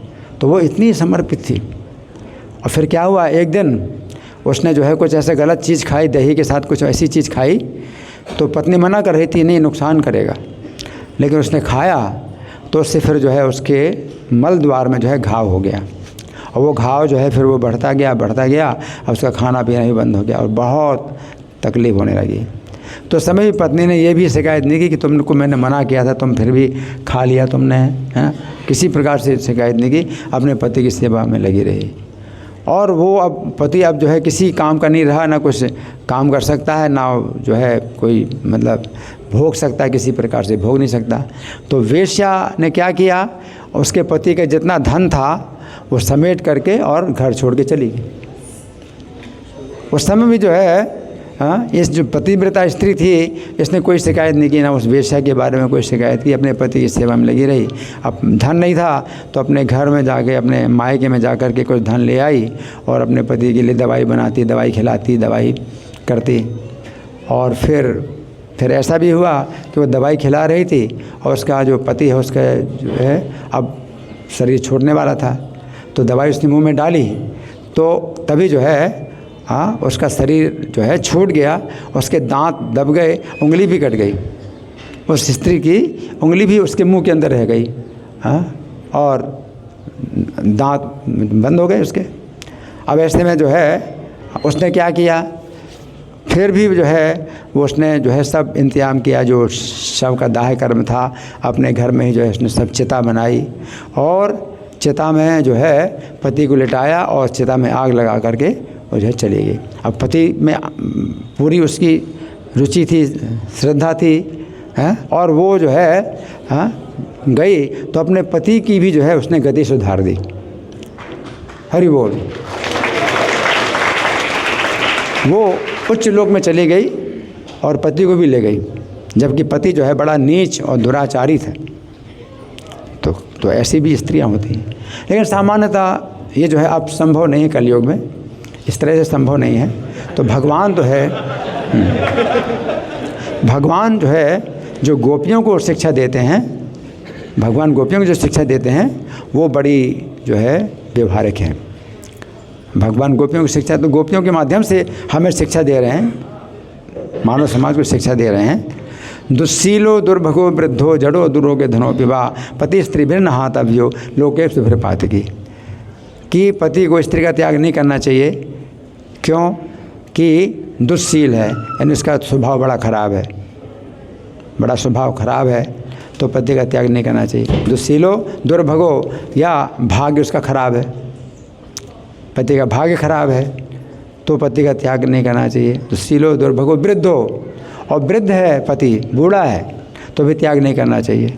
विवाह हो गया तो ठीक है, जैसे भी हो। वृद्ध हो, जड़ो, मूर्ख है, वो पत्नी बहुत शिक्षित है और ये पति बिल्कुल मूर्ख है तो भी त्याग नहीं करना चाहिए। दुस्सीलो दुर्भगो वृद्धो जड़ो, रोगी, और रोगी रहता है हमेशा बीमार रहता है तो भी अपने पति का त्याग नहीं करना चाहिए। दुस्सीलो दुर्भगो वृद्धो जड़ो रोगी अधनो पिबा, ये निर्धन है पति, तो निर्धन होने के कारण भी पति का त्याग नहीं करना चाहिए। पति स्त्री भी न हाथव्यो लोके सुभिर पाते, अगर उत्तम लोगों की प्राप्ति करना चाहती है तो पति के इन कारणों से त्याग नहीं करना चाहिए। लेकिन एक कारण, अगर पापी है, अगर निष्पाप है तो ये सब दोष होने के बावजूद भी पति का त्याग नहीं करना चाहिए। लेकिन अगर पापी है तो फिर त्याग कर देना चाहिए। अब त्याग भी करे तो कैसे त्याग करे? शारीरिक रूप से तो त्याग नहीं कर सकती, उसको जो है अपने मन से ही त्यागेगी कि उसके पाप कर्मों में सहयोग नहीं देगी, उसके पाप कर्मों में सहयोग नहीं देगी। लेकिन वो शरीर मतलब घर छोड़ के तो नहीं जा सकती, घर छोड़ के कहीं जाए तो कहाँ जाएगी, लेकिन मन से त्याग करे कि अब उसके पाप कर्मों में सहयोग ना करे। तो यही है कि मतलब स्त्री के लिए ये बातें बताई गई हैं, है ना जी। एक सेकेंड, और किसी का प्रश्न है? इनको उनको दी, उधर दिए। पहले तो परमानेंट थी लागू, जो आपने बताई, ये तो अब कलयुग की बात है, चक्कर वाली। हरे कृष्ण। तो वो बहुत से लोग ऐसे कहते हैं कि अगर आपके पिता हैं, चाहे वो कैसे भी है, उनका साथ देना चाहिए। जैसे रामायण में दिखाया गया है कि रावण बहुत दुष्ट था, तो प्रभु ये तर्क दिया जाता है कि दिलीप ने उसने अपने पिता का साथ दिया, उनसे विमुख नहीं हुए। तो ऐसे लोग तर्क देते हैं कि अगर आपके पिता, एक सेकेंड, वो जो तर्क देते हैं, किसने पिता का त्याग नहीं किया? इंद्रजीत। देखिए, इंद्रजीत हमारे लिए कोई आदर्श नहीं है, उसकी भी निंदा, जैसे रावण की निंदा थी उसकी भी निंदा की जाती है, शास्त्र उसकी भी निंदा करते हैं। कहीं भी शास्त्र में ये नहीं बताया गया कि भाई वो जो है हमारे आदर्श हैं, ठीक है ना। ये तो ये है, जो लोग जो है अपने अपने तर्क देते हैं वो तो अपने अपने तर्क हैं तो वो तो यही है कि क्या बोलते हैं कि जिसकी जैसी मति वैसी अपनी जो है मतलब देते हैं। यत मत तत्पथ, जिसका जो मत है वो हम मानते हैं। भाई इनका ये मत है, आपका मत क्या है बताओ, आपका मत क्या है। ये हमारा जो है तरीका नहीं है ज्ञान का कि भाई हम सबसे मतदान लेंगे कि भाई कौन सा मत है, क्या आपका मत क्या है, आपका मत क्या है, क्या करना चाहिए क्या नहीं करना चाहिए। हमारा मत ये है, हमारा मत ये है। गीता में भगवान ने कहा, भगवान का मत है, ये में मतम इदम नित्यम अनुतिष्ठन्ति मानवा। जो मनुष्य लोग जो है मेरे मत के अनुसार चलेंगे, श्रद्धावंतो न सूयंतो मुच्यन्ते तेपि कर्म भी, श्रद्धा उनकी होगी और दोष नहीं देखेंगे मेरे मत में, तो वह भी कर्म से छूट जाएंगे। तो भगवान का मत है ना, तो भगवान का तो गीता में ये मतलब नहीं। आपका मत क्या है भाई, आप बताओ अपना मत। अरे आपका मत और हमारा मत तो जो है जीरो है ना, बल्कि जहर है। गीता में अपना मत अगर मिला दिया तो उसी प्रकार से कहा जाता है कि सांप ने जैसे दूध को जूठा कर दिया तो पूरा दूध जूठा हो जहरीला हो गया। कृष्ण कथा अवैष्णव मुखोद्गीर्णम पूतम हरि कथामृतम श्रवणम नैव कर्तव्यम सर्वोच्छिष्टम पयम यथा। अवैष्णव के मुख से निकला हुआ हरि कथा अमृत जो पवित्र है नहीं सुनना चाहिए। पूतम हरि कथा, इतना पवित्र हरि कथा का अमृत है। अरे भाई अब वैष्णव नहीं तो क्या हुआ, ये तो पवित्र हरि कथा का अमृत है, सुनो। श्रवणम नैव कर्तव्यम, नहीं सुनना चाहिए। सर्पोच्छिष्टम पयम था, ये दूध में अगर सांप ने अपना मुंह लगा दिया तो पूरा का पूरा दूध क्या हो गया, विषैला हो गया, नहीं पिएंगे। तो इस तरह की बातें हैं। कोई अपने अपने मत बनाते हैं, ये कोई मत नहीं है ना। शास्त्र हैं, साधु हैं, आचार्य हैं, तो वो उनका जो मत है उसके अनुसार जो है आपको कार्य करना है।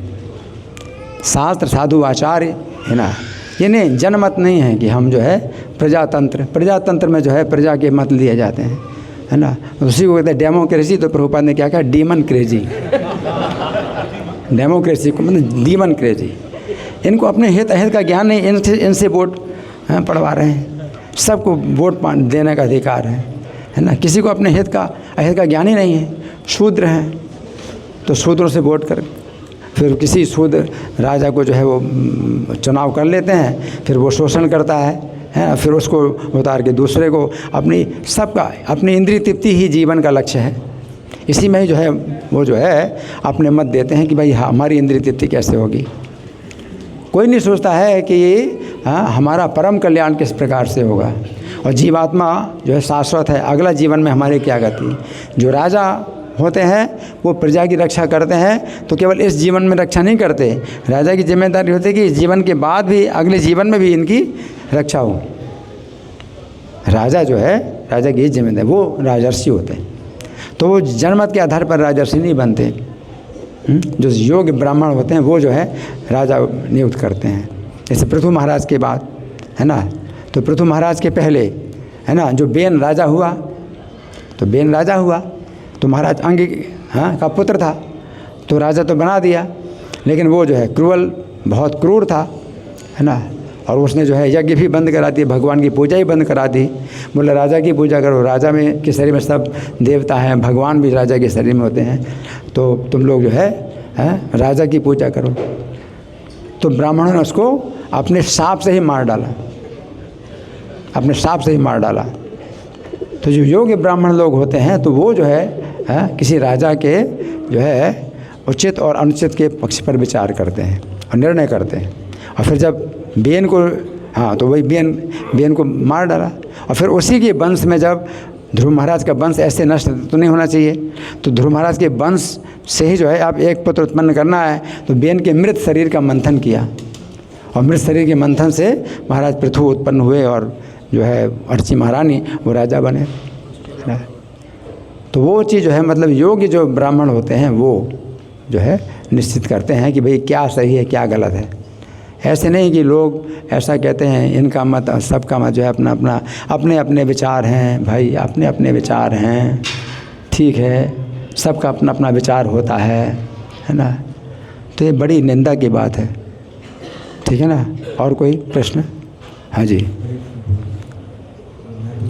ध्रुव महाराज 6 महीने के लिए वन में गए थे तपस्या के लिए, जोर से बोलो। ध्रुव महाराज जब वन में गए थे तपस्या के लिए, तो उस समय सुनीति माता जी का क्या स्थिति था वो बता। ध्रुव महाराज वन में तपस्या के लिए गए तो सुनीति महारानी का क्या स्थिति था, सिचुएशन? क्या सिचुएशन? वो सिचुएशन उनकी यही थी कि पति से उन्होंने दूरी बना के रखी थी। पति उत्तान पास से उन्होंने दूरी बना के रखी थी अपने पति से, क्योंकि उन्होंने जो है सुरुचि जो उनकी छोटी रानी थी उसमें ज़्यादा आसक्त थे। तो सुनीति को भी जो है थोड़ा सा दूर रखा हुआ था कि सुरुचि की रुचि के अनुसार कार्य करते थे राजा। तो सुनीति जो है उनके पुत्र थे, तो अपने पुत्र में ही जो है वो मतलब प्रेम करती थी, आसक्ति उसके पुत्र के प्रति थी। और उसी ने ही सुनीति ने अपने पुत्र को आदेश दिया कि तुम वन में जाके तपस्या करो, भगवान को प्रसन्न करो और भगवान ही तो तुम्हारी जो है इच्छा पूरी करेंगे। तो ध्रुव महाराज को जो है सुनीति का मतलब है जो अच्छी नीति प्रदान करे। सु का मतलब अच्छी नीति, जिसकी अच्छी नीति है। तो उसने कहा कि आपकी सौतेली माँ सुरुचि ने जो कहा है तो उसकी एक बात पर तो जो है विचार करो कि सही कहा। सुरुचि ने कहा था बालक ध्रुव से कि तुम भगवान का भजन करो, तुम भगवान का भजन करो, है ना। तुम अपने पिता की गोद में बैठना चाहते हो तो तुम पिता की गोद में नहीं बैठ सकते, क्योंकि तुमने मेरी कुक्षी से जन्म नहीं लिया। तो तुम भगवान का भजन करो तो उससे क्या है कि तुम मेरी कुक्षी से जन्म लोगे तो फिर पिता की गोद में बैठ पाओगे। तो एक तो बहुत बड़ा ज्ञान है कि भगवान का भजन करो तो भगवान जो है पिता की गोद में बैठा नहीं सकते तुमको, हाँ। भगवान को जो है तुमको जन्म देना पड़ेगा, सुरुचि की कुक्षी में से जन्म तुम लोगे, तब जो है मतलब तुम राजा की पिता की गोद में बैठ पाओगे। तो भगवान के पास इतनी योग्यता नहीं है, इतनी शक्ति नहीं है कि पिता की गोद में बैठा पाएँ। फिर पिता की गोद में बैठने का भी क्या सुख है। भगवान स्वयं जो है अगर पिता बन जाए, है ना, और भगवान ही अगर जो है अपनी गोद दें तो पिता की गोद क्या है, कुछ कचड़ा है। पिता की गोद तो कचड़ा है। तो सुनीति ने फिर भी कहा कि पुत्र तुम अपनी माँ के जो है एक वचन में जो है एक जो पक्ष है वो जो है सही है, क्या कि तुम भगवान का भजन करो।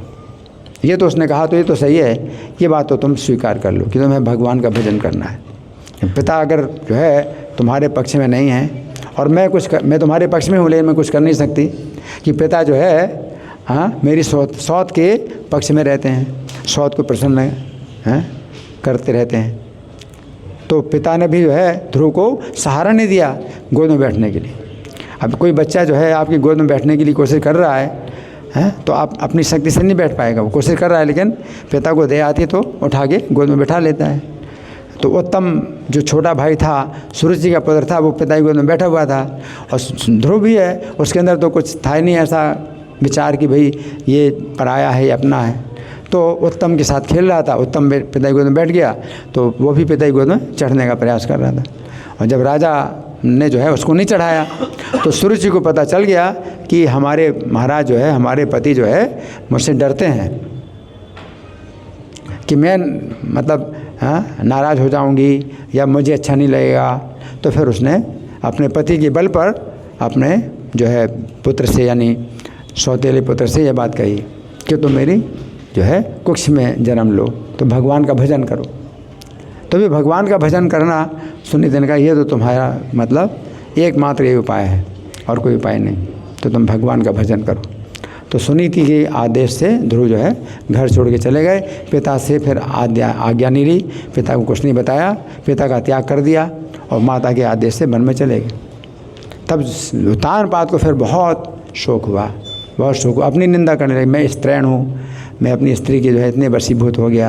और एक बालक जो साधु जो पुत्र था वो वन में चला गया। तो नारद जी ने फिर उनको समझाया कि नहीं चिंता मत करो, 6 महीने के बाद वो पुत्र आ जाएगा और वो भगवान के दर्शन करेगा वो, और वो आप लौट करके आएगा। तो इस तरह से फिर ये सब बातें आती हैं। तो यहाँ पर संभव नहीं है कि ध्रुव को चूँकि सुनीति ने ये आदेश दिया था तो वो असली माँ, ध्रुव की असली माँ है ना। और सुनीति ने जो है अपने पुत्र को जो है आदेश दिया, असली पुत्र ध्रुव है। तो अभी पुत्र माता और पुत्र के रूप में रहते हैं वो, उन्होंने शरीर नहीं छोड़ा। ध्रुव महाराज जी में शरीर नहीं छोड़ा, ध्रुव लोक में है, जबकि वैकुंठ लोक है। तो ध्रुव लोक में रहते हैं तो उसी चेतना में रहते हैं कि वो उत्तानपाद के पुत्र हैं, सुनीति उनकी माता है। और सुनीति ने भी शरीर नहीं छोड़ा और वैकुंठ में गई तो ध्रुव की माता के रूप में वो भी रहती है। तो माता और पुत्र जो है वैकुंठ में रहते हैं, एक ऐसा भी वैकुंठ है ध्रुव महाराज। तो ये जो है मतलब बहुत दुर्लभ ऐसी बातें होती हैं कि कोई वैकुंठ में जाए और शरीर अपना उसी प्रकार बनाए रखे। वो शरीर ही उनका आध्यात्मिक हो गया, शरीर छोड़े बिना ही आध्यात्मिक शरीर हो गया। सामान्यतः शरीर छोड़ा जाता है और दूसरा शरीर प्राप्त किया जाता है। ठीक है, और कोई प्रश्न? जी आपने तो कर लिया, और किसी का है? इनको दे दो माइक। थैंक यू प्रभु जी।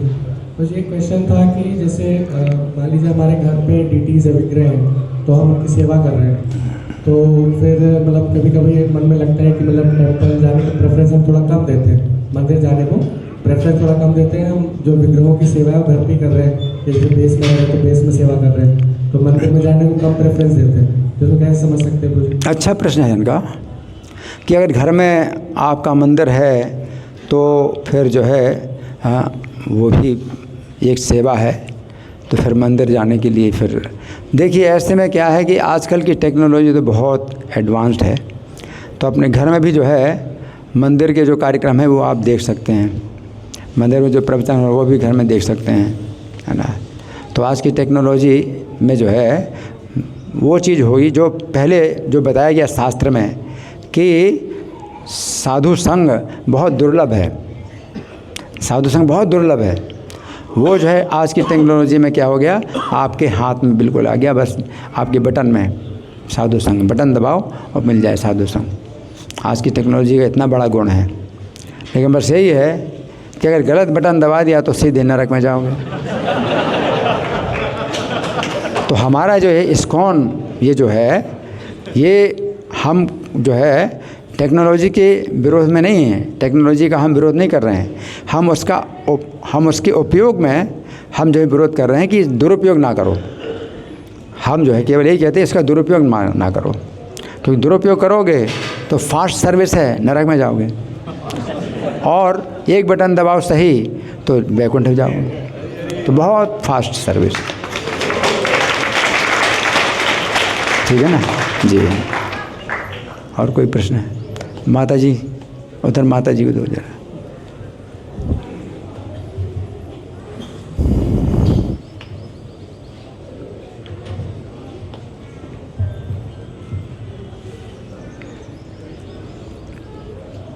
हरे कृष्ण प्रभु जी, जैसे हमें बोला जाता है कि आफ्टर मैरिज हम जो अपने प्रभु जी की जो वैष्णव है और उनकी सेवा करते हैं, तो हमें यही समझ के करनी चाहिए कि हम भगवान की सेवा कर रहे हैं। तो अगर हम पूरे समर्पण के साथ सेवा करते हैं अपने प्रभु जी और इन-लॉज जितने भी हैं, तो हमें उससे भगवत प्राप्ति होगी? हाँ देखिए, इसमें जो है कुछ विचार करना है, इसमें विचार करना है ना। पहले का जो समय था वो तो ऐसे ही था कि केवल पति और पति के संबंध में जो भी सास ससुर उन सब की सेवा करना, ये पहले इस तरह का था, है ना। लेकिन अब इस समय जो है काफ़ी परिवर्तन हो गया इस चीज़ में। तो प्रभुपाद भी समझते थे इस बात को कि अब ऐसी बातें हैं हम कर नहीं सकते, इस तरह से संभव नहीं इस तरह से। और साथ साथ ये भी है कि पति में जो है मतलब पूरी योग्यता भी नहीं है कि वो अपने पत्नी को पूरा गाइडेंस दे सके, तो ये भी नहीं है ना। आदर्श तो यही है कि पति जो है भगवान में आसक्त हो पूरी तरह से, और पत्नी अपने पति में आसक्त हो। आदर्श स्थिति तो यही है। जैसे अर्ची महारानी तो पति की सेवा कुछ नहीं जानती, लेकिन पति जो है अपने शुद्ध भक्त, अगर पति शुद्ध भक्त है तो। लेकिन अब पति भी शुद्ध नहीं है, पत्नी भी शुद्ध भक्त नहीं है, लेकिन एक दूसरे का। तो यहाँ विवाह का अर्थ ये होता है, गृहस्थ आश्रम का अर्थ ये होता है कि एक दूसरे की जो है आध्यात्मिक उन्नति में सहायता करें। अभी जो है क्या है कि पत्नी हैं और पति हैं, दोनों मिल करके एक दूसरे की आध्यात्मिक उन्नति में सहायता करें। और कई बार जो है पति अगर गलती करता है तो पत्नी सुधारे उसको, है ना, और पत्नी गलती करे तो पति सुधारे, है ना। लेकिन कई बार ये भी होता है कि पति जो है फिर बहुत गलत रास्ते में चलने लगता है, तो फिर क्या किया जाए, ऐसे में क्या किया जाए। तो ये जो विषय है फिर थोड़ा जटिल है कि क्या करना है क्या नहीं करना है। तो बहुत इसमें फिर गहराई है विचार की क्या करना है। तो ऐसी कई बातें होती हैं कि जहाँ फिर जो है दूरी हो जाती है, एक दूसरे से बिल्कुल दूरी हो जाती है। और हो सकता है पत्नी अपने जो है पक्ष में सही हो और पति से दूरी भी बना ले, तो ऐसा भी होता है। यहाँ वैष्णवों के समाज में फिर जो है देखा जाता है कि कैसे चरित्र की रक्षा भी हो, दूरी भी बनी रहे, चरित्र की भी रक्षा हो, तो कैसे, तो ये सब बातें जो है विचार करनी पड़ती है। ठीक है माता जी। और कोई? अच्छा आपका प्रश्न जो दोबारा प्रश्न किसको करना था? अच्छा, एक प्रद्युम्न प्रिया को जरा दें। किसका प्रश्न है? अच्छा उधर, हाँ बोलिए।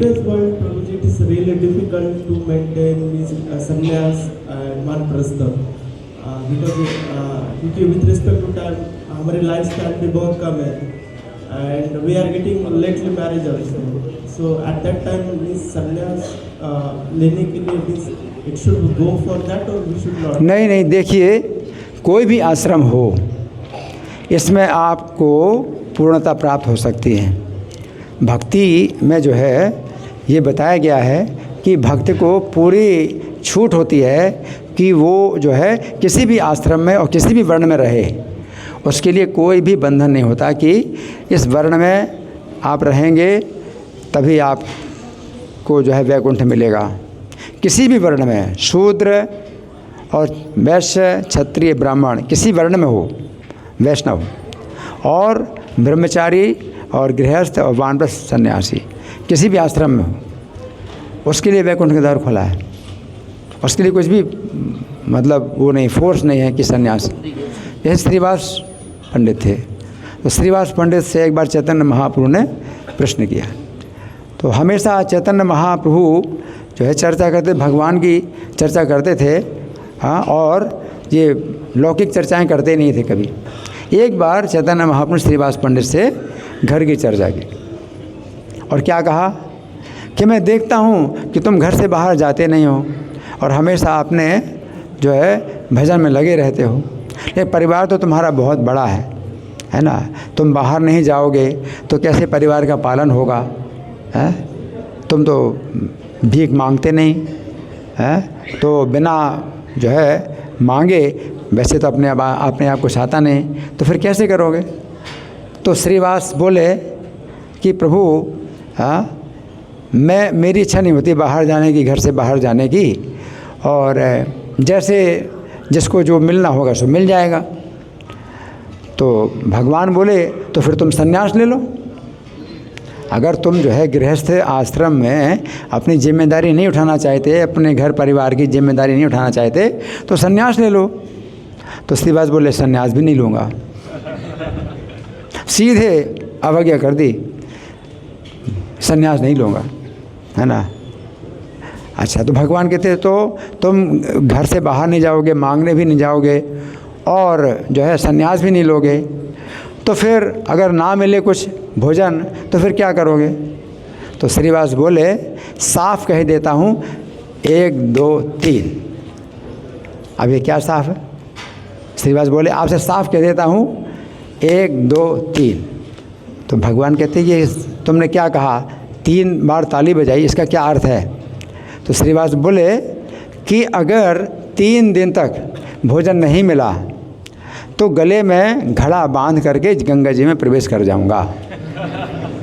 बस सीधा सीधा है, ना सन्यास लेना है और ना कहीं घर से बाहर जाके मांगने का कोई चक्कर है।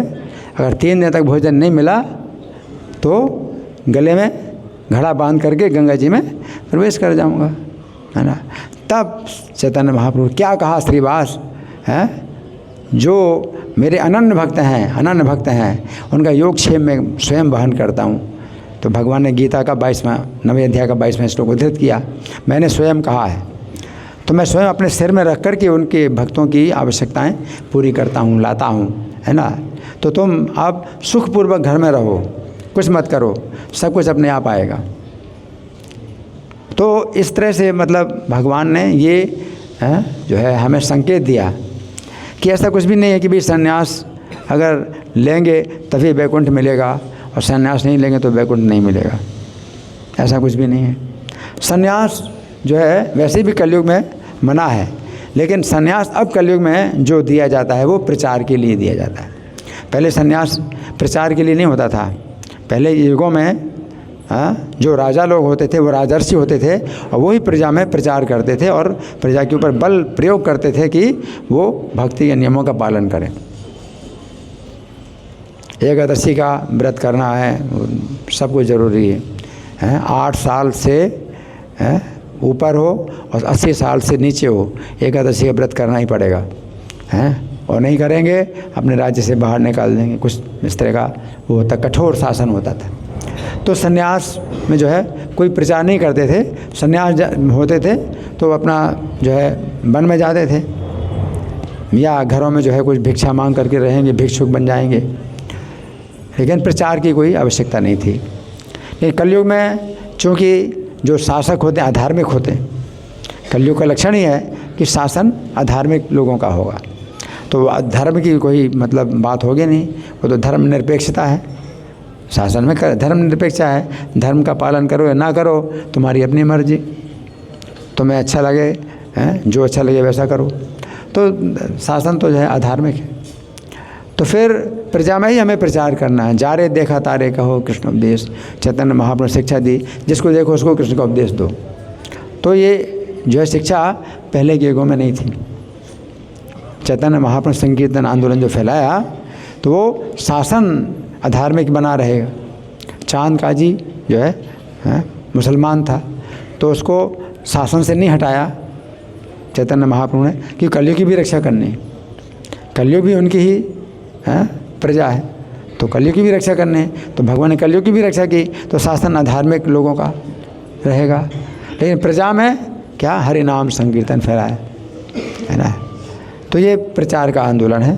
तो प्रचार तो गृहस्थ के रूप में भी है, आप कर सकते हैं, ब्रह्मचारी के रूप में कर सकते हैं, और है वानप्रस्थ में भी और सन्यास में भी। लेकिन फिर भी सन्यास में क्या होता है कि ज़्यादा ही वो जो है मतलब वो होता है मुक्त होता है, मतलब उसके ऊपर कोई बंधन नहीं होते, घर के परिवार के है ना, नौकरी का व्यापार का ये सब भार नहीं होता।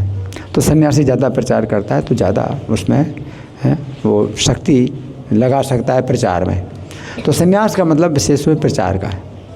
लेकिन गृहस्थ और जो है ब्रह्मचारी, कोई ब्रह्मचारी बना रहना चाहे तो जैसे मैं ब्रह्मचारी, मुझे सन्यास के लिए कई बार महाराज ने बोला है ना, लेकिन मेरी इच्छा है कि मैं भक्तों की संगति में रहूं, ब्रह्मचारी बना रहूं, तो उसमें जो है कोई फिर फोर्स नहीं है।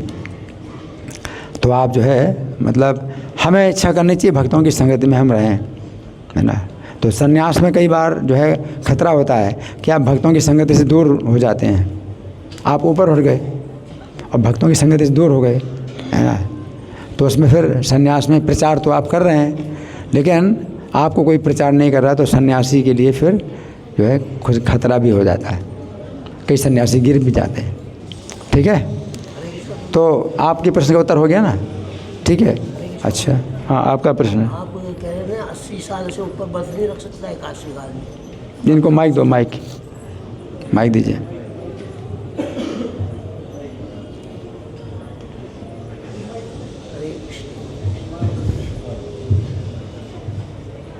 हाँ माइक बोलिए। हरे कृष्ण प्रभु जी प्रणाम। आपने कहा ना 8 साल से 80 साल तक का काशी का व्रत 80 साल से ऊपर वाला आदमी नहीं कर सकता। हाँ, इनका प्रश्न अच्छा है। इनका प्रश्न है कि पहले के राजा लोग जो है 8 साल से ऊपर हो और 80 साल से नीचे हो तो एकादशी व्रत करना पड़ेगा। वो उसके लिए है कि एकादशी का व्रत में फिर आप कुछ नहीं खाएंगे। वो उनके राज्य में ऐसा था और प्रजा भी का शरीर भी इस तरह का होता था कि उन्हें कोई बाधा नहीं होती थी। अभी तो कलयुग जैसे बढ़ता जा रहा है तो आयु भी घटती जा रही, ठीक है ना। तो अभी हम ये भी नहीं कहते भी एकादशी को आप उपवास करो। एकादशी का हम लोग उपवास नहीं करते। एकादशी के लिए कोई अगर चाहे तो निर्जला करे, उसकी इच्छा है, लेकिन हमारी ओर से कभी भी ये बल प्रयोग नहीं होता कि आप निर्जला करो। नहीं, पहले के राजा ऐसा करते थे और समय प्रजा को निर्जला में कोई बाधा नहीं होती थी। तो निर्जला में 80 साल से ऊपर और नहीं 80 साल से कम और 8 साल से ऊपर। 8 साल से कम है तो निर्जला बच्चे को नहीं हम करा सकते हैं। अब कुछ एकादशी का आप भोजन दे दो, 80 साल से ऊपर तो निर्जला में उसके लिए भी दिक्कत होगी। लेकिन अभी तो हम सब जो है, हम सब के लिए यही है कि अगर आपको भूखे रहने में कोई भी बाधा हो, शरीर बाधा हो, तो भूखे मत रहो। एकादशी का जो है हम लोग वो नहीं कर रहे हैं व्रत उस तरह से जो शास्त्रों में बताया गया, पूरा निर्जला रहना, रात्रि में पूरा जागरण करना, तो ये सब संभव नहीं है। हम एकादशी का केवल इतना आदर करते हैं कि इससे अपराध ना हो। तो एकादशी के दिन अन्न खाने में अगर दोष है तो आप अन्न मत खाइए, बाकी एकादशी के कई आइटम हैं वो आप खा सकते हैं, ठीक है ना। पहले के राजा लोग होते थे तो शरीर में इतनी शक्ति होती थी कि रात में अगर पूरा जागरण भी हो गया तो भी कुछ फ़र्क नहीं पड़ता, अगले दिन की कोई मतलब बाधा होगी। एक रात अगर नहीं सोए तो कुछ फ़र्क नहीं पड़ता, है ना। तो एकादशी को रात में नहीं सोना है और दिन भर जो है नहीं खाना है, तो भी सब काम मतलब होते रहते। अभी ऐसा नहीं है, जैसे कलयुग बढ़ता जा रहा है तो हरिनाम के सिवा और कोई गति नहीं है। चलो नाचते हुए गति नहीं था, अरे हरे नाम है केवल। तो एकादशी एकादशी हमारी गति नहीं है, हरिनाम ही गति। एकादशी को बहुत सावधानी से आप जो है अन्न का त्याग करो। अब जैसे कल एकादशी है ना, तो अभी इस्कॉन में ऐसा रूल नहीं बना, लेकिन मेरा जो है अपना रूल है कि आज शाम को 6:17 तक जो है सूर्यास्त होगा, तो सूर्यास्त से पहले अन्न खाना और अच्छा है, सूर्यास्त से पहले अन्न खाएं। अभी यहाँ पर ऐसी जो है व्यवस्था नहीं हुई, लेकिन मैं अपनी बात बता रहा हूँ। तो इसमें क्या दिक्कत है? अगर सूर्यास्त के बाद अगर कुछ खाना है तो एकादशी का खा लो, क्या दिक्कत है ना। तो ये आप नहीं खाते हैं तो अब आपकी बात है, लेकिन ये सबके लिए नहीं है कि भाई सब नहीं खाए। आप नहीं खाते तो आप कोई नहीं खाएगा, ठीक है। और फिर अगर मान लो दिक्कत हो जाए तो आप ही जिम्मेदार हैं। कोई शरीर में कोई दिक्कत हो जाए तो आप ही जिम्मेदार हैं। आपको अपने शरीर की रक्षा करनी है, कैसे रक्षा होगी? इसलिए सेवा ज़्यादा ज़रूरी है, हरिनाम ज़्यादा ज़रूरी है। तो कलयुग में हरिनाम और कृष्ण कथा हैं, प्रभुपाद की पुस्तकों का वितरण, तो ये ज़्यादा ज़रूरी है। वो नहीं कि भाई हम खाते नहीं हैं, अब खाते नहीं तो फिर मंगल आरती में भी नहीं आएंगे। अब किसी ने भक्त ने निर्जल व्रत किया, अब मंगल आरती में नहीं आया, क्यों नहीं आए मंगल आरती में? हमने निर्जला किया था। तो प्रभुपाद ने निर्जला रहने का नियम नहीं बनाया, मंगल आरती का नियम है, मंगल आरती में आओ, प्रचार करो, अपनी शक्ति लगाओ। अब प्रचार करने की शक्ति चाहिए तो खाओ, कुछ खाना है, कुछ पीना है, शक्ति प्राप्त करना है तो कार्य करो। नहीं हम निर्जला रहते हैं, हाँ। और फिर क्या है, पड़े रहेंगे, कुछ काम नहीं करेंगे, कुछ बात बोलने भी बड़ा भार लगेगा कि कैसे बोले, तो क्या अच्छा है। प्रभुपाद ने अपना जो है एकादशी का प्रसाद ग्रहण किया, किसी भक्त को जो है कहा ये मेरा छोड़ा हुआ तुम खा लो। तो उस भक्त ने कहा प्रभुपाद मैं तो निर्जला हूँ, मैं आपका जो उच्छिष्ट है, आपका महाप्रसाद मैं कैसे खा सकता हूँ? तो प्रभुपाद ने कहा निर्जला रहने में तुमको जो फल मिलेगा उससे 1000 गुना फल मिलेगा ये खाने में। तो प्रभुपाद ने निर्जला के लिए कभी भी प्रोत्साहन नहीं दिया कि अरे भाई ये तो निर्जला रहते हैं, बड़ी आप इनकी पूजा करेंगे, हम तो ये निर्जला रहते हैं। नहीं, आप कितना प्रचार करते हैं, कितनी सेवा करते हैं, कितना आपका असह्य व्यवहार है व्यवहार में गलत। एक भक्त निर्जल रहता है लेकिन हर बात में झूठ बोलता और गुस्सा भी होता है और झूठ भी बोलता और निर्जला रहता। एकादशी में निर्जला रहता था, मेरे साथ में वो काम करता था, फिर उसको छोड़ना पड़ा। भाई तुम्हारा रास्ता अलग, हमारा रास्ता अलग। एकादशी को निर्जला रहता है और हर बात में झूठ बोलता है, हर बात में गुस्सा करता है। क्या हाल है? इसलिए कोई ऐसा नहीं है कि भाई निर्जला रहो या निराहार रहो, है ना। आप जो है अपने शरीर की रक्षा करो और शरीर को लगाओ भगवान की सेवा में, ठीक है ना जी। आपका प्रश्न? प्रद्युम्न प्रिया, हाँ प्रद्युम्न प्रिया, क्षमा करिए।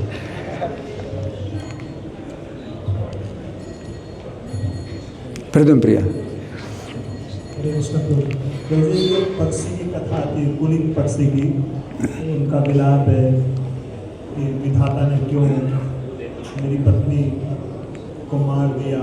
तो ये कथा वास्तविक कथा है या ये काल्पनिक? हाँ, इनका अच्छा प्रश्न है कि एक पक्षी ऐसे विलाप कर रहा है, लेकिन ऐसा है कि प्राचीन काल में पक्षी लोगों में भी कई उच्च चेतना होती थी, पक्षियों में भी उच्च चेतना होती थी। और ऐसा जो है संभव भी है कि कोई कोई पक्षी, कोई कोई कुत्ते भी जो है ऐसे होते हैं जो मनुष्यों की जो है बोली समझ पाते हैं और उस तरह से व्यवहार भी करते हैं, आचरण करते हैं, है ना। और पक्षी भी जो है मतलब बोल पाते थे। कुत्ता भी बोलता था। राम राज में एक कुत्ते की भी कथा आती है, तो कोई काल्पनिक नहीं है। वो कुत्ता आया था और उसने जो है मतलब बताया कि उस ब्राह्मण ने, उसका नाम क्या, सर्वार्थ सिद्धि, ब्राह्मण का नाम सर्वार्थ सिद्धि ब्राह्मण ने मेरे सिर में डंडा मारा। तो कुत्ते को भी भगवान ने दरबार में बुलाया, आओ और अपना जो है बताओ कि क्या कष्ट है। तो कुत्ते ने भी बात की। तो ऐसी बातें हैं। सीता जी की भी कथा में जो है, जो तोता है और मैना है, ये राम कथा करते हैं एक दूसरे से। और सीता जी ने फिर पकड़वाए तो तोता और मैना को और पूछा कि तुम लोग कहाँ रहते, कैसे। तो उन्होंने बताया वाल्मीकि मुनि के आश्रम में हम रहते थे। तो उन्होंने रामायण की रचना की। उनके शिष्य लोग जो है रामायण का पाठ करते, तो हमको भी याद हो गया, तो रामायण सुनाते, है ना। तो आपस में राम की चर्चा कर रहे हैं, सीता जी की चर्चा कर रहे हैं आपस में, तोता तोती।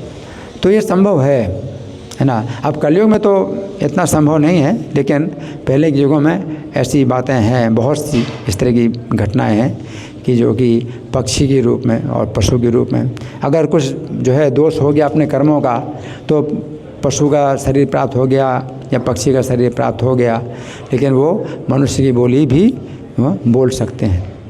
भरत महाराज का वृत्तांत आता है, हरण का उनको शरीर मिल गया।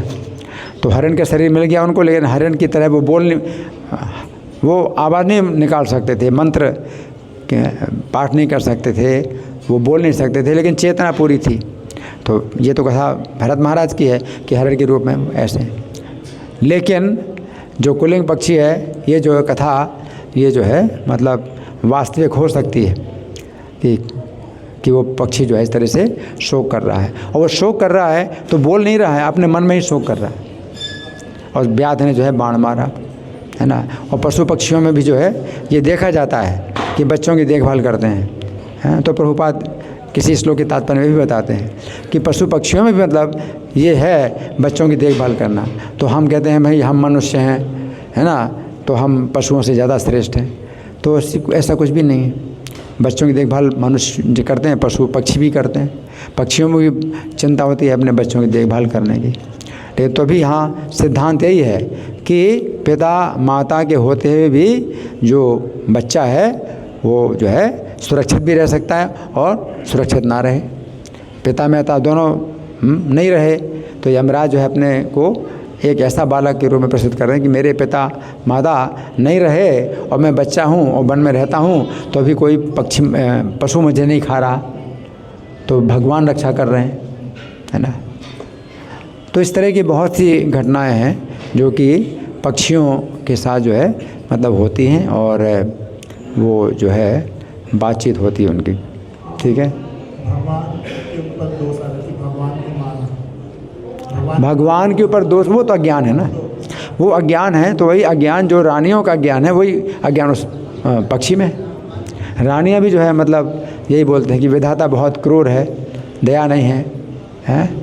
हाँ, आप जो है क्रूर विधाता के द्वारा हमसे दूर ले जाए गए हैं, अब हमको भी अपने साथ ले जाओ।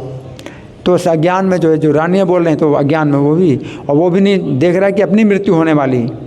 तो यमराज कह रहे हैं कि तुम अपनी मृत्यु नहीं देख रहे हो, इस अज्ञान में कि विधाता ने बहुत क्रूरता की है और तो मृत्यु निश्चित है, सबकी भी मृत्यु नहीं, तो तुम अपनी मृत्यु नहीं देख रहे हो कि तुम्हारी भी मृत्यु निश्चित हो चुकी है। तो तुम अपने लिए करो कि क्या करना है, मृत्यु के पहले क्या करना चाहिए ताकि अच्छी गति हो, और मृत्यु के बाद अगला जीवन नहीं हो, भी इसी सोच में है, अगला जीवन है ही नहीं। तो राजा सुयग है, उन्होंने शरीर छोड़ा है युद्ध में और अच्छी मृत्यु प्राप्त की है। तो वो अगर भौतिक कामना कुछ है तो स्वर्ग में गए होंगे, अगर भौतिक कामना नहीं तो वैकुंठ में गए। तो क्षत्रिय के लिए सबसे अच्छी मृत्यु क्या है, युद्ध में वो जो है लड़ते हुए वीर गति को प्राप्त हो। अगर भौतिक कामना नहीं तो वैकुंठ में जाएगा, और भौतिक कामना है तो स्वर्ग में जाएगा, है ना। तो सबसे अच्छी गति है। अब ये रानियों को जो है अब सोचना चाहिए कि हमें भी मृत्यु के पहले क्या करना चाहिए कि अच्छी गति प्राप्त हो, है ना, ये सोचना चाहिए। लेकिन फिर भी उनका शोक एक दृष्टि से अच्छा है कि अपने पति में आसक्त है, वो पति जो है वीर गति को प्राप्त हुए, पति में आसक्त है। लेकिन अब पति की क्रियाकर्म नहीं होने दे रही तो बहुत अशुभ है। तो ये शरीर जो है अब सड़ेगा, बदबू आएगी, तो इसमें और जो है इन्फेक्शन फैलेगा। तो वो चीज़ जो है एक बहुत बड़ा अज्ञान है। तो ये बच्चा जो है जब डांटता है तो फिर वो रानियों को समझ में आया, फिर पति की जो है क्रिया हुई, क्रियाकर्म हुआ। जी, आपका प्रश्न। तो जी मेरा पहले जो प्रश्न पूछा था उसी से संबंधित प्रश्न। जी। तो चाहे कोई शिष्य जो है गुरुव्रता हो और चाहे कोई स्त्री पतिव्रता हो, लेकिन उसको तो शरीर छोड़ते समय भगवान का ही स्मरण करते हुए शरीर छोड़ना चाहिए, उसको भगवान का भक्ति करना चाहिए, जिससे कि मनुष्य जीवन तो इसलिए। देखिए ऐसा है, इनका अच्छा प्रश्न है कि भगवान के तहत काले चमा में स्मरण मुक्त होंगे, ये तो है ही है, ये तो है ही है। लेकिन दूसरा भी एक तरीका बड़ा शक्तिशाली है कि आपका मन भगवान में नहीं लगता है, आपका मन इतना शुद्ध नहीं कि भगवान में लगे। लेकिन अगर आपकी आसक्ति है आप अपने पुत्र में आसक्ति है, तो वो भी आसक्ति आपको शुद्ध करेगी। और फिर उसमें क्या है कि उस पुत्र की आसक्ति से ही जो है आपका मन भगवान में लगेगा, और आप है ना, तो वो माता पिता हैं पुत्र में ही आ सकते हैं। और पुत्र की जो है मतलब वैकुंठवास हो गया, वो पुत्र वैकुंठ में चला गया। तो माता पिता अपने पुत्र का चिंतन करते करते उनको जो है क्या है, भगवत प्राप्ति होगी। तो वो आएंगे इसी दिशा में आएंगे। वो आसक्ति जो है आपको पवित्र करेगी, आसक्ति आपको पवित्र करेगी और आपका मन फिर जो है शुद्ध होगा। अब भोगों की तरफ आपका मन नहीं लगेगा, शुद्ध होगा, विरक्ति आएगी, है ना। और फिर जो है कहीं ना कहीं से आपको ज्ञान प्राप्त होगा, कोई साधु आपको ज्ञान देगा और आप जो है भजन करेंगे, है ना। और अगर पति की मृत्यु हुई, पति की मृत्यु में पति के ही कारण जो है उसने पत्नी ने अपना शरीर त्याग दिया और पति के चरणों का चिंतन करते हुए स्त्री, तो ऐसा नहीं सोचना चाहिए कि ये भी एक अज्ञान है कि अगर स्त्री अपने पति का चिंतन करेगी तो पुरुष का शरीर प्राप्त करेगी। ऐसा नहीं है, भगवान ऐसा नहीं कहते हैं कि अगर स्त्री अपने पति का चिंतन करे तो उसको पुरुष का शरीर मिलेगा, ऐसा नहीं है। भगवान कहते हैं जिस भाव का कोई स्मरण करे उसी भाव के अनुसार उसको शरीर प्राप्त होगा। यम यम वाप स्मरण भावम। तो पति के प्रति जो है उसकी भावना क्या है, पति भाव से स्मरण करती है वो स्त्री भाव में कि मैं उसकी पत्नी हूँ। तो सती महारानी जो है, जो सती शिव जी की पत्नी थी, तो जन्म जन्म मुझे शिव जी पति के रूप में प्राप्त हों। तो पति का चिंतन कर रहे हैं, शिव जी का चिंतन कर रहे हैं, ये पति रूप में प्राप्त हों। तो शरीर छोड़ा तो अगले जन्म में वो हिमाचल की पुत्री बनी पार्वती, तो स्त्री का शरीर प्राप्त हुआ।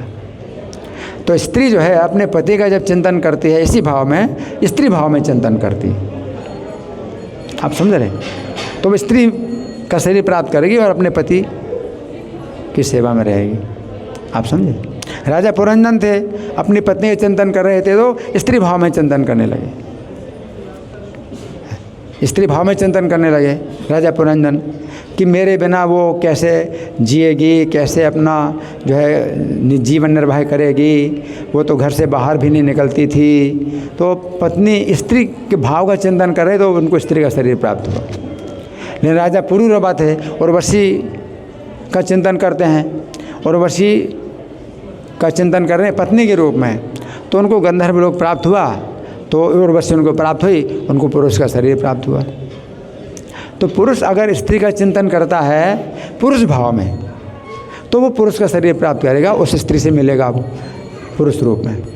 स्त्री चिंतन करती है अपने पति का स्त्री भाव में तो उसको अगला शरीर स्त्री का होगा, प्राप्त होगा और अपने उसी पति के साथ रहेगी, आप समझ रहे। तो ये कहना कि स्त्री अगर पति का चिंतन करेगी तो उसको पुरुष का शरीर प्राप्त होगा, गलत है। भाव, आप किसी का चिंतन करते किस भाव में करते हैं?